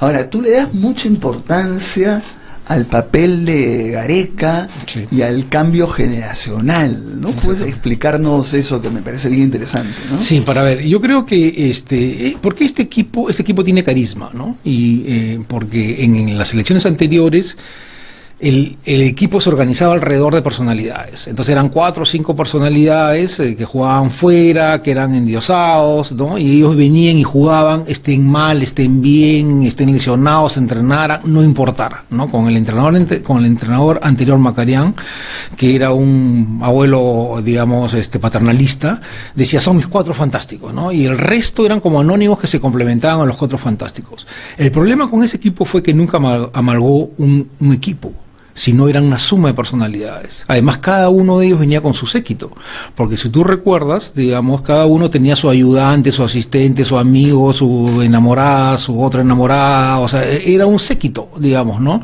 Y además eso se expresaba incluso hasta en las concentraciones, ¿no? O sea, se hospedaban en el mismo hotel sus patas, ellos pagaban los pisos enteros, etcétera. Entonces, no había una comunión, habían personalidades con sus, yo llamo, barrios, ¿no? Cada uno tenía su barrio, que lo importaba y lo traía con él. Eso fracasó completamente, ¿no? Y entonces, ¿qué hizo? Yo creo que Gareca, un primer mérito de Gareca fue haber licenciado esto, haber dicho, ¿sabes qué? Con esto no vamos, ¿no? Y tomar una decisión riesgosa, porque empezó a jugar con jugadores que eran del medio local o que jugaban en el exterior, pero en equipos de segunda. Porque tú miras a Galese, juega en el equipo colero de México, a la Oreja Flores juega, digamos, en Suecia, digamos, en uno de estos países escandinavos. O sea, tú miras la mayoría, los mejores juegan en Brasil, no juegan en Alemania, ¿no? Entonces, este equipo fue riesgoso porque lo podían haber goleado y él podía haber terminado lapidado, ¿no? Entonces se la jugó, digamos. Y se la jugó por un grupo de gente, primero que los convenció de que no tenían estrellas y tenían que ser entonces un equipo colectivo. Entonces un equipo sacrificado, que marca, que cree en el entrenador, porque el fútbol es fundamentalmente de momentos y de creencias. Entonces, si tú crees que puedes ganar, pucha, digamos, te creces. Si entras disminuido, te ganan, ¿no? Entonces le dio una fortaleza y sobre todo consiguió que este grupo de gente tuviera hambre de gloria, hambre de llegar, ¿no? Entonces, fue un mérito de Gareca, junto con el recuperar los pasecitos, eso que nos gusta a nosotros, digamos, el juego en corto, ratoneros, ¿no? Porque son jugadores chiquitos, no son grandazos, entonces no lo va a enviar al choque. Entonces, supo sacarle lo mejor a cada uno, y fue logrando, paulatinamente fue construyendo un equipo. Entonces yo creo que Gareca es una pieza fundamental, ¿no? Pero incluso tú cuentas que Marcarán convocó a un grupo, sí, para decirle, oye, yo he tratado de hacer todo lo posible para que se disciplinen, para que no se salgan de parranda, por decirlo de alguna manera. No he podido, explíquenme ustedes, ¿no? Fue una reunión que tú asististe. Sí, sí, una reunión. Yo no lo conocía, o sea, para el Macarián se puede ser criticado muchas cosas, pero yo creo que ahí demostró que era un hombre inteligente, porque él convocó a psicólogos, kinesiólogos, médicos, sociólogos, estuvo Blitas, jugadores, etcétera, y él fue franco, lo que tú dices. Él dijo, el fútbol ya todo está inventado. Yo he tratado todas las técnicas para lograr que mi grupo sea disciplinado y he fracasado. Así que ahora no sé qué hacer, por favor explíqueme qué está pasando, ¿no? Entonces, a mí me pareció hidalgo, digamos, de él, de reconocer que no sabía qué pasaba. Y efectivamente era un grupo muy díscolo, ¿no? Y muy endiosado. Ahora Gareca debería hacer lo mismo. ¿Qué está pasando? Pero positivamente, ¿no? Sí, pero yo creo que debemos jugar todavía con Nueva Zelanda, ¿no? O sea, digamos, tantos años de frustración me hace cauto, ¿no? O sea, yo soy entusiasta, pero cauto. Hemos logrado 90%, pero todavía nos faltan 2 partidos, o sea, 180 minutos, y hay que jugarlo, o sea, no hay que celebrar antes. No, por supuesto. Ahora, fútbol y política, ¿no? Pues yo estaba leyendo ahí un artículo que decían que PPK era un lechero, ¿no? Porque por un lado ganó porque sacaron a Guzmán, a Guzmán fundamentalmente. En segundo lugar, bueno, una tragedia, vino la cuestión esto de los huaicos, todo. En tercer lugar, la división de Keiko con Kenji, sí. Y ahora, de una manera imprevista, nos vamos al Mundial, que eso lo va a ayudar mucho, comenzando el voto de investidura, claro. Ya subió en las encuestas, claro. ¿No es cierto? Sí. ¿Cómo ves eso? Mira, en el fútbol hay mucho, como es emocional, hay muchas cabalas, ¿no? Entonces, por ejemplo, así como había que la cólera contra Toledo era que él saló al equipo peruano, y que ni vaya, o ya en Tumala, ¿no? Que no vaya al estadio, los hinchas decían que es un salado, que vamos a perder, que esto, que el otro. Ocurre lo contrario con PPK, ¿no? Él llegó a una coyuntura, digamos, con estos, digamos, suertes, y ahora se encontró con esto, ¿no? Va a ser muy difícil que el fujimorismo se lo quiera tumbar o ajochar, por lo menos en el corto plazo. ¿Por qué? Porque mira, de acá a noviembre, ¿ya? Que juega con Nueva Zelanda hasta mediados de noviembre, todo el mundo va a estar en modo fútbol, y optimistas y preocupados. Entonces ya ganó un mes y medio, digamos, donde va a haber confianza, donde va a haber una serie de cosas, digamos, el presupuesto de la nación, etcétera, etcétera, y ganó. Entonces uno podría decir pues que el CUI lo ayudó, digamos, y como está funcionando, yo diría que hay que dejarlo ahí nomás, ¿no? Claro. Ahora, a la vez tú dices siempre, una de tus ideas fuertes es que los políticos, la política en general, no se percata de la importancia que tiene el fútbol más allá de lo que puede ser un espectáculo deportivo en términos de cohesión, de autoestima. Así es.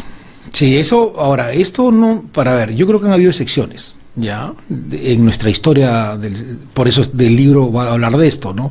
El primero fue Leguía, ya, con la idea del hombre nuevo. O sea, que Leguía ha vuelto de un momento de otro. Historia, ¿no? Sí. O sea, Leguía tuvo la idea del hombre nuevo, la patria nueva, ¿no es cierto? Y el hombre nuevo y la patria nueva tenía un componente, que era la educación física y los deportes y el atletismo, en contra de los toros y los gallos, porque decía que el hombre moderno tenía que ser racional, fuerte, colectivo y no, digamos, afeminado. Él no lo decía, pero otros escritores decían en esa época que el Perú no había podido defender la guerra con Chile porque eran criollos, digamos, poco viriles, enclenques, y entonces necesitábamos, a imagen y semejanza de los deportes ingleses, digamos,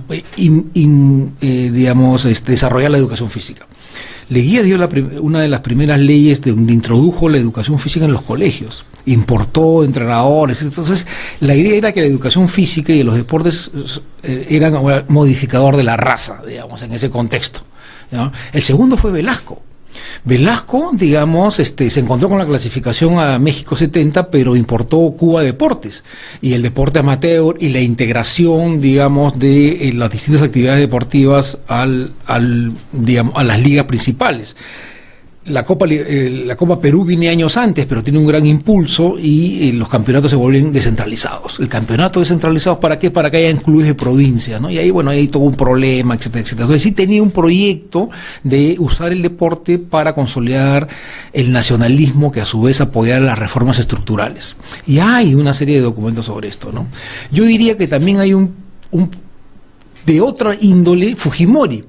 Porque Fujimori, en el año 2000, es una cosa interesante, no lo he dicho todavía, digamos, en el año de 1992, Rey, que fuera presidente de la Comisión del Deporte del Congreso, presentó una moción que fue aprobada en el 92, junto con Delfino Manuel Burga y Londoño, un dirigente colombiano que vino acá, por medio del cual en el contexto de neoliberal, el Estado se retiraba del fútbol, y el fútbol, porque hasta ese momento todos los presidentes de la federación respondían a los gobiernos centrales, desde 1924 hasta 1992.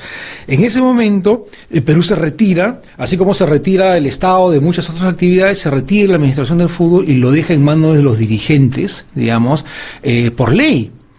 Y ahí se produce, digamos, la captura del fútbol por parte de un grupo de dirigentes vinculados con la FIFA, por medio del cual después tú recordarás que no han querido sacar a Burga y nunca lo podían sacar porque, digamos, el Perú renunció, digamos, a intervenir y reconoció el estatus de la legislación de FIFA internacional como vigente. Entonces se produce un encapsulamiento, y yo diría una captura, un secuestro del fútbol profesional por parte, y una apropiación de la selección nacional por parte de la federación, que a su vez es autogobierno, etcétera, etcétera. Entonces ahí no había un proyecto de, digamos, de uso, sino de entregar. Bueno, de ahí para adelante, de Alan García para adelante, ya no importó nada, y ese es mi reclamo, ¿no? Claro. Bueno, podríamos hablar también de otras experiencias. Yo leía también lo del apartheid de Mandela, cómo fue una cosa muy importante para la reconciliación nacional. Pero Aldo, a ver, aprovechemos los últimos minutos. Sí. Siempre te invitamos. Lo de fútbol me parece extraordinario, pero algunas cosas políticas, que también es un gran analista político. A ver, ¿se viene o no se viene el indulto humanitario o el indulto? Yo creo que el humanitario se está entre comillas, a Fujimori. ¿Se viene o no se viene? ¿Se va a aprovechar estas circunstancias? ¿Estás a favor o en contra? Mira, lo más rápido posible para hacerse otras. Yo creo que todos los indicios muestran de qué va, ya, y que de repente demorará que Perú clasifique al Mundial, digamos, un mes más, pero todos los indicios, una lectura así, digamos, de indicios, no de adentro, de indicio, me parece que vas a tomar esa decisión. Creo que esto va a dividir el país, sobre todo a dividir la opinión pública, digamos, la que hace la opinión pública, ¿no? Y va a permitir quizás una mayor fluidez entre el ejecutivo y el legislativo, pero un divorcio con las fuerzas que llevaron a PPK en la segunda vuelta al triunfo. Entonces, es una jugada complicada, pero creo que... O sea, pero sería, mira, incumplir con una promesa y aprovecharse unas circunstancias, una especie de Montesinitos, una cosa así, ¿no? Sí, pero, digamos, yo diría que... es verdad lo que tú dices, pero creo que casi todos los presidentes lo han hecho.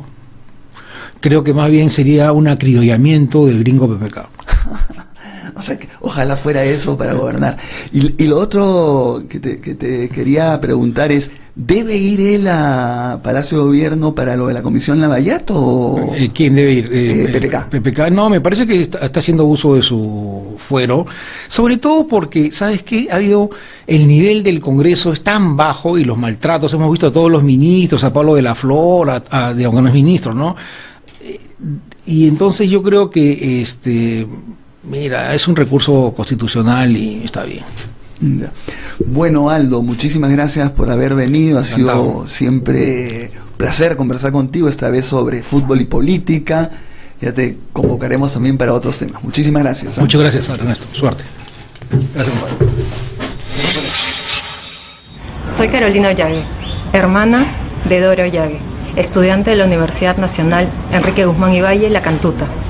Ella fue detenida, desaparecida, torturada, y ejecutada extrajudicialmente la madrugada del 18 de julio de 1992 por el Destacamento Colina, el grupo armado dirigido por el expresidente Alberto Fujimori, quien hoy está preso por los crímenes cometidos. El indulto es un insulto. Aquí lo que tenemos claro en el programa No hay derecho es que nos debemos a ustedes que gentilmente nos siguen todos los días. Y tenemos una gran y primera responsabilidad: defender y promover el sistema democrático. Y cuando la democracia esté en riesgo, los periodistas no podemos ponernos de perfil. Tenemos que ayudar a protegerla. No hay derecho. A través de los 104.7 FM de RBC, una producción de IDL Radio. La audiencia ha terminado. Queda usted detenido. Pero, ¿y mi familia? No sabe. Detenido.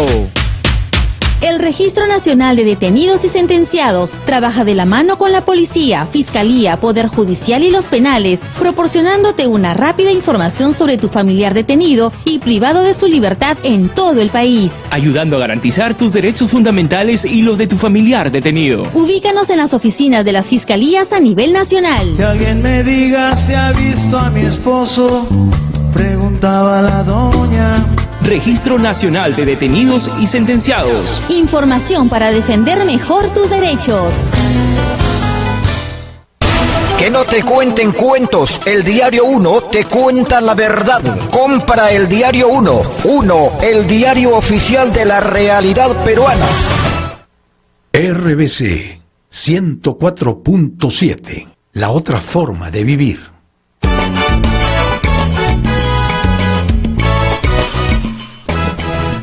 Bueno, ahora estamos con nuestra tercera entrevista, después de haber estado conversando con Aldo Panfichi sobre política y fútbol. Matilde Kaplansky es psicoanalista, ha sido presidente de la sociedad hace ya varios tiempos, pero es una persona con muchísima experiencia, tanto el consultorio, el tratamiento de casos individuales, como el análisis de la realidad del país, del ser humano desde esa perspectiva. Entonces es muy interesante poder conversar. Vamos a conversar sobre diferentes temas. Uno de ellos, por supuesto, es la violencia de género a partir de casos terribles que hemos visto, pero que permanentemente también se presentan. Muy buenos días, Matilde, y es un gusto tenerte acá. Muchas gracias, Ernesto. Gracias por la invitación tan tempranera. Me haces ver el país desde otra perspectiva, lleno de millones de autos en las calles. Sí, uno cree que la gente a las 6 de la mañana duerme, mentira. Están todos en la calle tratando de llegar a las 9 a la oficina. Son 2 horas de trayecto a cualquier lado de Lima. Como dice una persona que también le invitamos, es una hora promiscua, me dice. Por la cantidad. Sí, y la otra cosa que venía hablando con el chofer, que un tipo que siempre me lo mandas, que es una persona muy simpática. Dice, le decía, ¿usted se da cuenta que hay, en cada carro no hay más que una persona? O sea, que son no hay transporte público, pues, no hay transporte sería público, una maravilla. En otros países, incluso el que más plata tiene cuadra su carro y se agarra un metro. Pero por favor, yo acabo de regresar de viaje de Europa y la gente va en bicicleta en las ciudades más grandes y transitadas, como es Ginebra, por ejemplo, donde hay tantos extranjeros, van en bicicleta.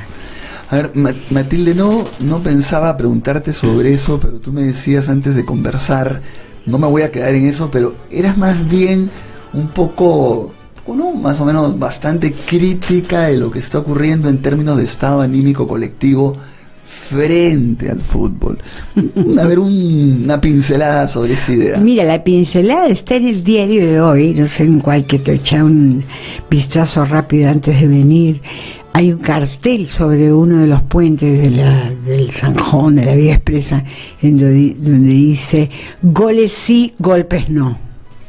Creo que eso de alguna manera expresa, ¿no?, un sentimiento en donde vemos las diferencias tan dramáticas, ¿no? Pero yo creo que entre los golpes y los goles hay algunas intersecciones que algún día tendríamos que estudiar más seriamente, porque siento que esta afición en donde la gente se fervoriza, se vuelve casi fundamentalista, porque además es desde el niño de 3 años hasta el señor de 80, todos con una euforia muy particular. Claro, la gente me refuta diciendo, entre ellos tú, bueno, que se alegren por algo.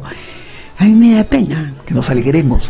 No, yo no me alegro. No, yo sí. Me alegro por ti, pero no por el tema. Por supuesto, no puedo negar que me gusta más que ganen que pierdan.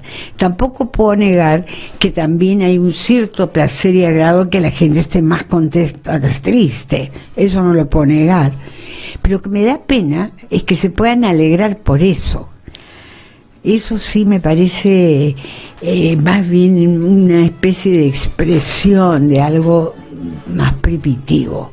Porque al lado de eso está la misma mentalidad machista de los varones que en su mayoría creen que el sexo opuesto, nosotras las mujeres, no existimos como personajes, sujetos ni ciudadanas. Entonces, ¿pero por qué en el fútbol eso? Porque hay una cosa agresiva. Porque tú decías hace un rato con tu anterior entrevistado, ¿no? Pierden y los fanáticos entran a los camerinos a pegarles a los jugadores. ¿Cuál es la diferencia? Hay cosas de intersección agresiva que tiene que ver con que tú me frustras, entonces yo te pego. O sea, yo no discuto, converso, negocio, que sería una forma, digamos así, más elevada, más civilizada, no sé cómo llamarla, pero pienso que esa es la palabra. Me parece muy interesante cuál es como la relación entre lo que puede ser. Ahora, yo esa carátula le interpretaría, esa primera plana le interpretaría todo el día golpes, por favor, un ratito déjanos de los goles, ¿no? Claro, porque en principio tú eres hombre y tú no recibes los golpes, entonces prefieres los goles. Pero yo, que en tanto que mujer, y de ver las fotos de una criatura de 22, 23 años que puede ser mi nieta, arrastrada por una calle, cualquiera calle que sea del mundo, en este caso de mi barrio de Miraflores, arrastrada por un energúmeno. Pero solamente entrar ahorita a eso, pero ahora hay muchísimas mujeres que también siguen el fútbol de una manera con la misma pasión, ¿no? Tan fanática, pero perdóname, sí. Aunque no lo creas, somos muy parecidos los hombres y las mujeres. Hasta nuevo para aviso, bien o para mal. Somos, para bien o para mal, complementarios en todo caso, como mínimo. Ya. A ver, Matilde, ya entrando al tema de fondo, uno de ellos es la violencia de género, la violencia contra la mujer. Tú haces consultorio en el sentido de un tratamiento individual. Pregunta es, ¿y alguna vez te ha tocado un paciente golpeado, maltratador, más bien, que sea el que pega, el que... Mujer que pega a hombre. No, hombre a mujer. Ah, bueno, eso es lo usual. Claro, sí, pero también me he encontrado lo contrario. O sea, pero lo primero es decir que un hombre agarre y diga, voy a recurrir a una psicoanalista como Matilde, feminista, que como es normal, y le voy a contar que soy una persona que maltrata, que abusa, que pego. ¿Por ahí ha habido o...? Muy poco. Sí. O sea, no se atreven. No, los psicópatas violentos e impulsivos no piensan, y si no piensan no reflexionan, y si no reflexionan no van a ir nunca pues a un terapeuta. Están en el mundo haciendo goles, ganando millones. Claro. Ahora, pero esto también, a ver, tú pones un tema que a mí me llama la atención, que tiene que ver con el tema de ser abogado, ¿no? Pero cuando se dice es un psicópata, de alguna manera se le está como exculpando, ¿no? Porque está diciendo, tiene una discapacidad, está enfermo, entonces hay que meterlo al manicomio, pero él no tiene responsabilidad de sus actos. No. Los psicópatas no van al manicomio, van a la cárcel, cuando van. Cuando van, pero no son psicóticos, son personalidades antisociales. Lo que caracteriza fundamentalmente al psicópata es la dificultad central de manejar sus impulsos y poder tener un contacto con la realidad adecuado en términos de proporción. Si yo agarro un cuchillo y trato de acuchillarte y tú me agarras las manos para detenerme, ¿quién es la psicópata ahí? ¿Tú o yo? Indudablemente que yo. Soy la que ha agarrado el cuchillo y ha tratado. Por más que yo tenga razones para querer acuchillarte, nunca habrá una razón suficiente como para hacerlo. Nunca. Salvo en casos, se ha visto esto y lo he visto en las supervisiones de trabajos que hemos hecho en la selva del Perú, la ceja de selva, Tarapoto, Pucallpa, Tingo María, que son otras culturas, diría yo, pero eso no de ninguna manera exime de la responsabilidad, donde las mujeres pueden tener actos muy violentos por casos de incesto o de violación de niños y niñas chiquitos. He visto eso, pero más allá, justamente porque la leona reacciona ante el acto máximo de violencia que puede tener un varón o un macho hacia una criatura indefensa. Pero en casos normales la psicopatía es un trastorno de la personalidad en donde se caracteriza el que no puedas distinguir la realidad ni la proporción entre el estímulo y la respuesta, y la imposibilidad de administrar tu impulso. En el sentido, bueno, esto amerita que yo dé como 3, no como 30, en el sentido de respuesta.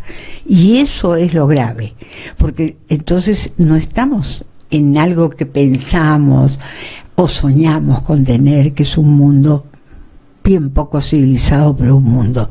Estamos en la selva. RBC. O sea, tú me das como 3 y yo doy como 30. Ya está, se acabó. Yo te partí.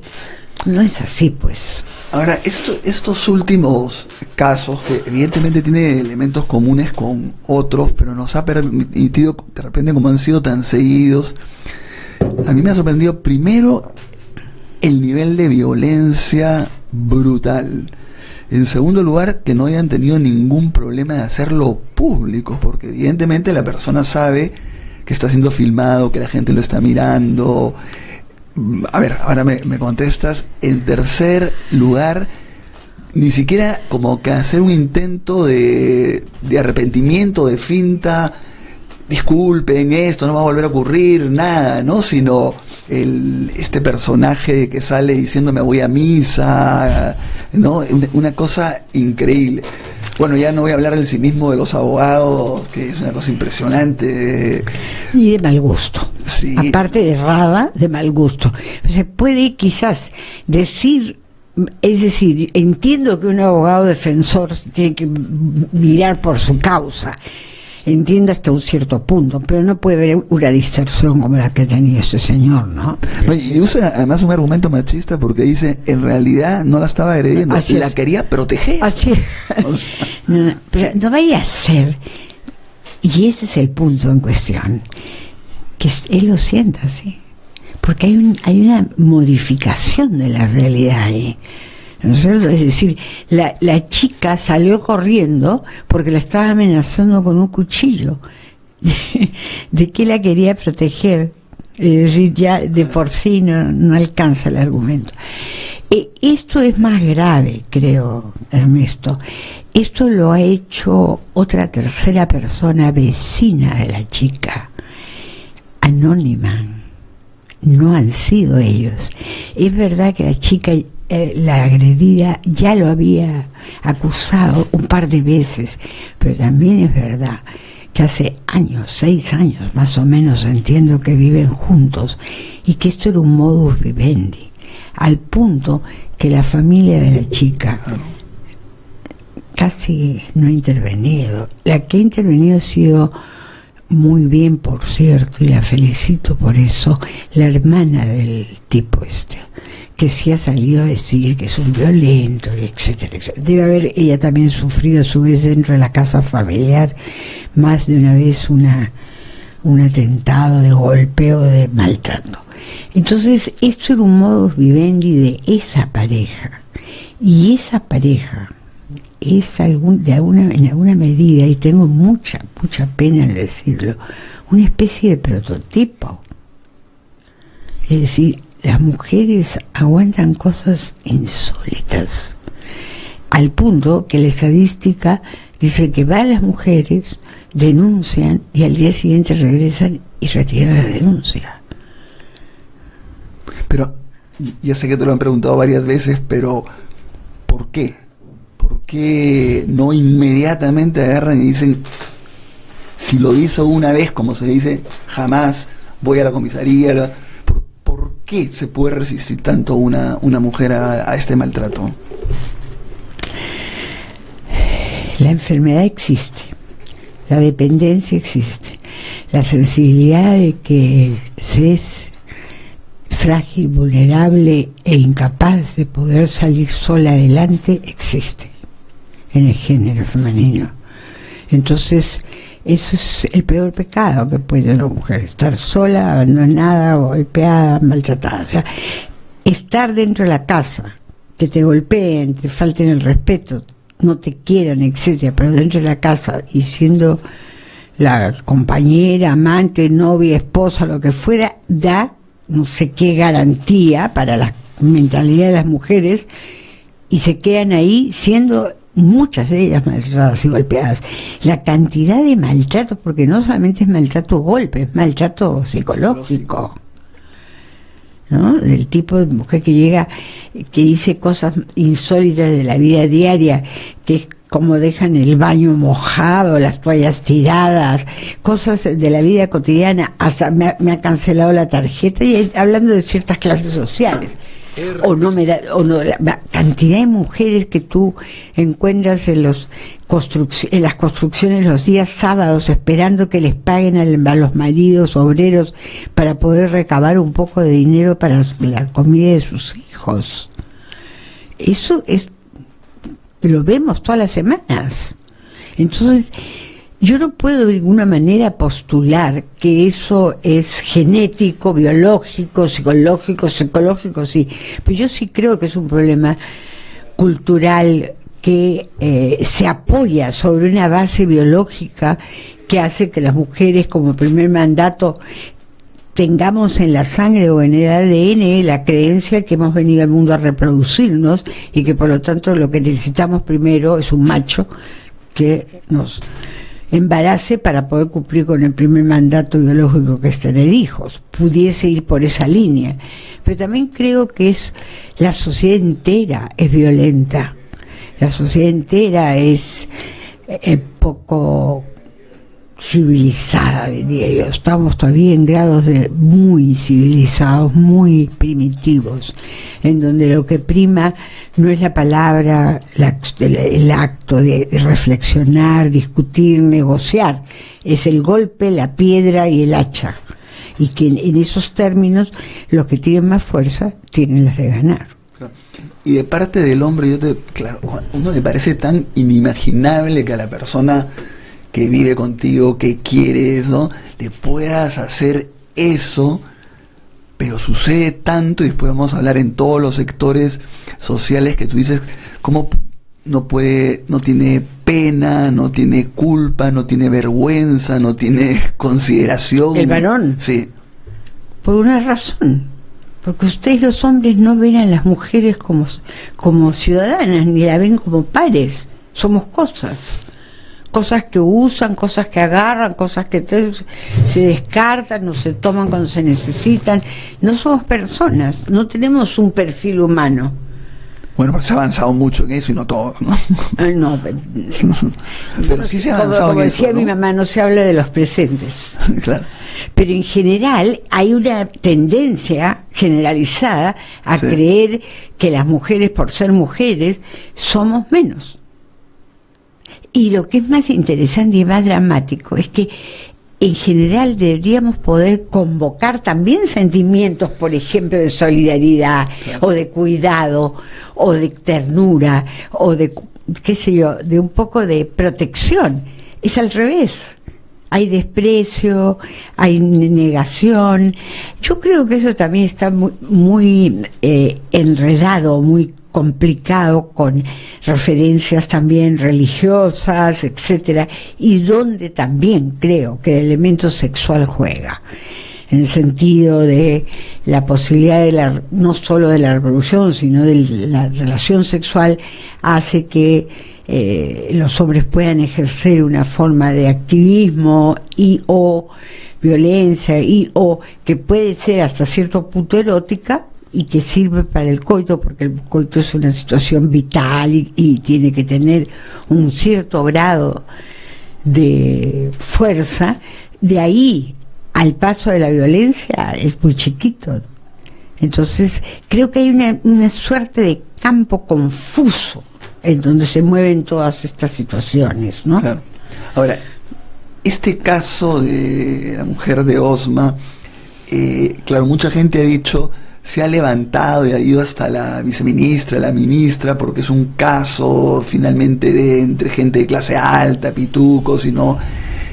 Pero fíjate tú que a mí me ha parecido interesante, entre comillas, porque normalmente cuando se expone este tipo de situaciones son de sectores, por decirlo de todos los días, D y E. Así es. Incluso hay programas que a mí me parece increíble, ¿no? Que viene la reportera, agarra, le mete el micro al hombre y le dice, oye, sinvergüenza, desgraciado, ¿por qué te has metido? Cobarde, y los confronta, ¿no? Y lleva a la mujer golpeada para que lo confronte, y la suegra y la mamá. Y claro, y uno se pregunta si eso atrevería a hacerlo en otro sector social, ¿no? O sea, porque, digamos, sucede en todos los sectores sociales. Todos. Pero con la misma, yo diría hasta con la misma frecuencia. La misma frecuencia y la misma violencia. Somos los mismos. Más plata, menos plata, pero somos los mismos. Es dramático. La cantidad de hombres de mucho dinero que, bueno, encierran a sus mujeres con llave, no las dejan salir. Conozco mujeres que el hombre se olvidó de poner la llave en la reja exterior de la casa y ese momento que ha agarrado a sus hijos y ha salido caminando por los barrios llamados pitucos, salen caminando y se escapan para ir a acogerse en casa de algún familiar porque el hombre las está masacrando a ella y a los niños y de grandes nombres, por así llamarlos, no sé cuánto tengan de grandes, pero digamos que es frecuente, es muy desgraciadamente es un problema nacional de salud mental. Claro. Es terrible.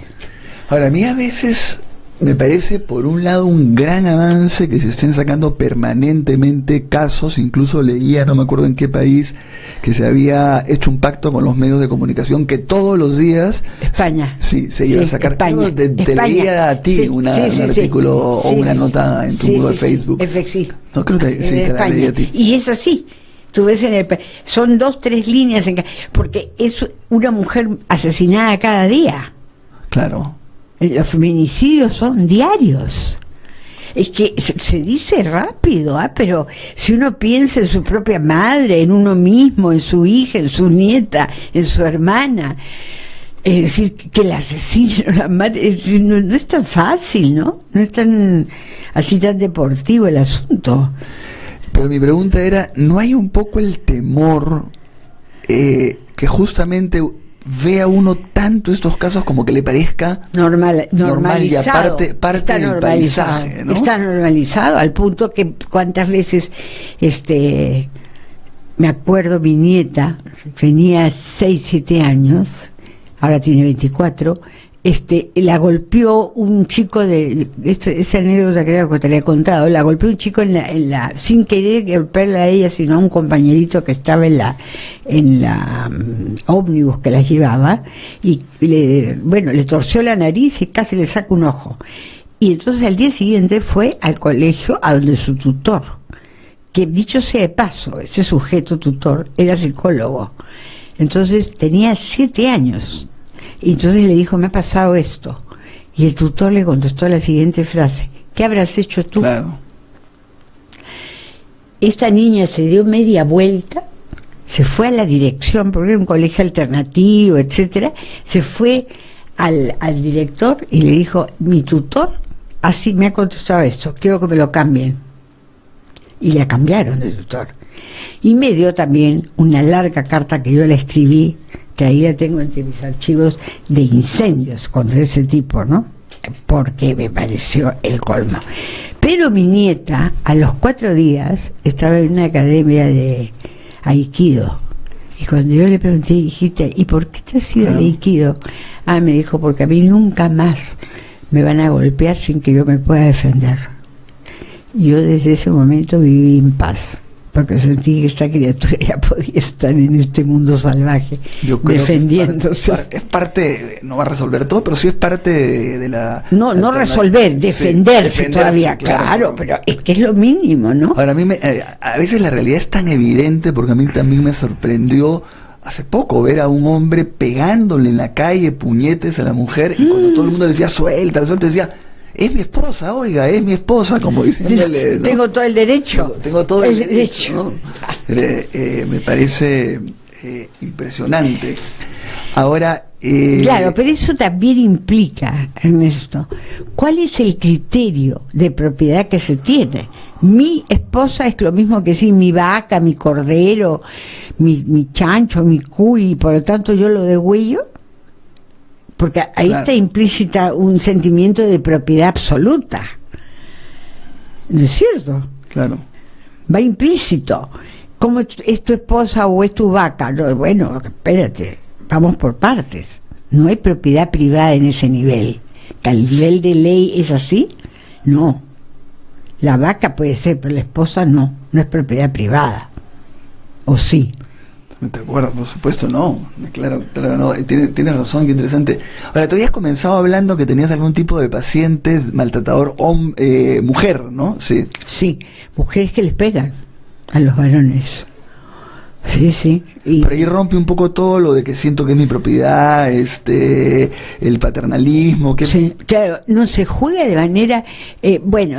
ellas las razones, yo no, de ninguna manera lo acepto, pero la razón, por ejemplo, que yo he hablado con el esposo, y la razón que me da, llegó borracho, llegó a las 3 de la mañana, y lo mandan a dormir al parque, en pleno invierno. Borracho, lo que fuera. Ellas creen que el tipo se ha portado mal, entonces lo castigan como un hijo. Entonces ahí se invierte la situación, ahí no es la propiedad privada, sino el derecho adquirido de las supuestas madres de esos señores a corregirlos, cosa que tampoco es cierta. Porque si tú tienes un marido borracho y coquero y que llega a las 3 de la mañana, te divorcias, pues. Para eso tenemos divorcio ya de hace varias décadas. No es cierto, pero no lo vas a mandar a que se agarre una pulmonía en el parque, o qué sé yo, o no vives con él, porque no es una relación que fluya y que sea simpática para ninguno de los dos. Claro, quien te maltrata no te puede querer, ¿no? Que la frase... Hasta el vals criollo yo creo que dice eso, ¿no? Hay alguno, o algún bolero, claro que no.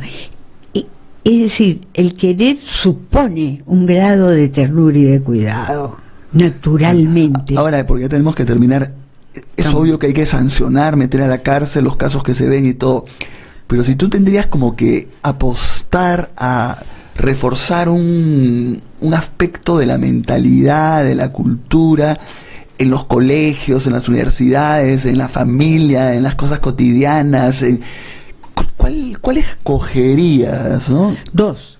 A ver. La solidaridad y la ternura como grandes valores de la humanidad. ¿Y tú sabes dónde lo ves esto muy sencillamente? Tú sal con uno de tus... Cuando tengas cachorros chiquitos, sácalos en el carro detrás y métete en un sitio donde haya tránsito. Vas a ver como la respuesta del entorno hacia un cachorrito o cachorrita chiquita siempre es de ternura. ¡Uy, qué rico, un perrito! O sea, como que las cosas chiquitas y bebitas inspiran en el más malvado una cierta ternura. Acuérdate de la anécdota de ese malvado de Escobar. ¿Por qué lo agarraron? Porque le dio penita que su hijo cumpliera años no sé en qué parte del mundo y lo llamó por celular y así fue que lo pudieron ubicar. O sea, hasta el más malvado tiene una vena de ternura en su corazón. Eso creo que habría que quizás incentivarlo, claro. La ternura que lleva necesariamente a la solidaridad, ¿no? Bueno, Matilde, ha sido muy grato y además muy instructivo trabajar y conversar contigo. Qué bonita la palabra, hemos trabajado. Hemos trabajado, por supuesto, ¿no? Yo sé que eres experta, trabajas mucho y piensas mucho en este tema, además piensas y tienes una actividad práctica. Muchísimas gracias, Matilde, por haber venido en horas tan temprano. Sí, sobre todo, pero no importa. Muchas gracias a ustedes por la oportunidad. Bueno, nos vemos y nos escuchamos el día de mañana. Que pasen un buen día.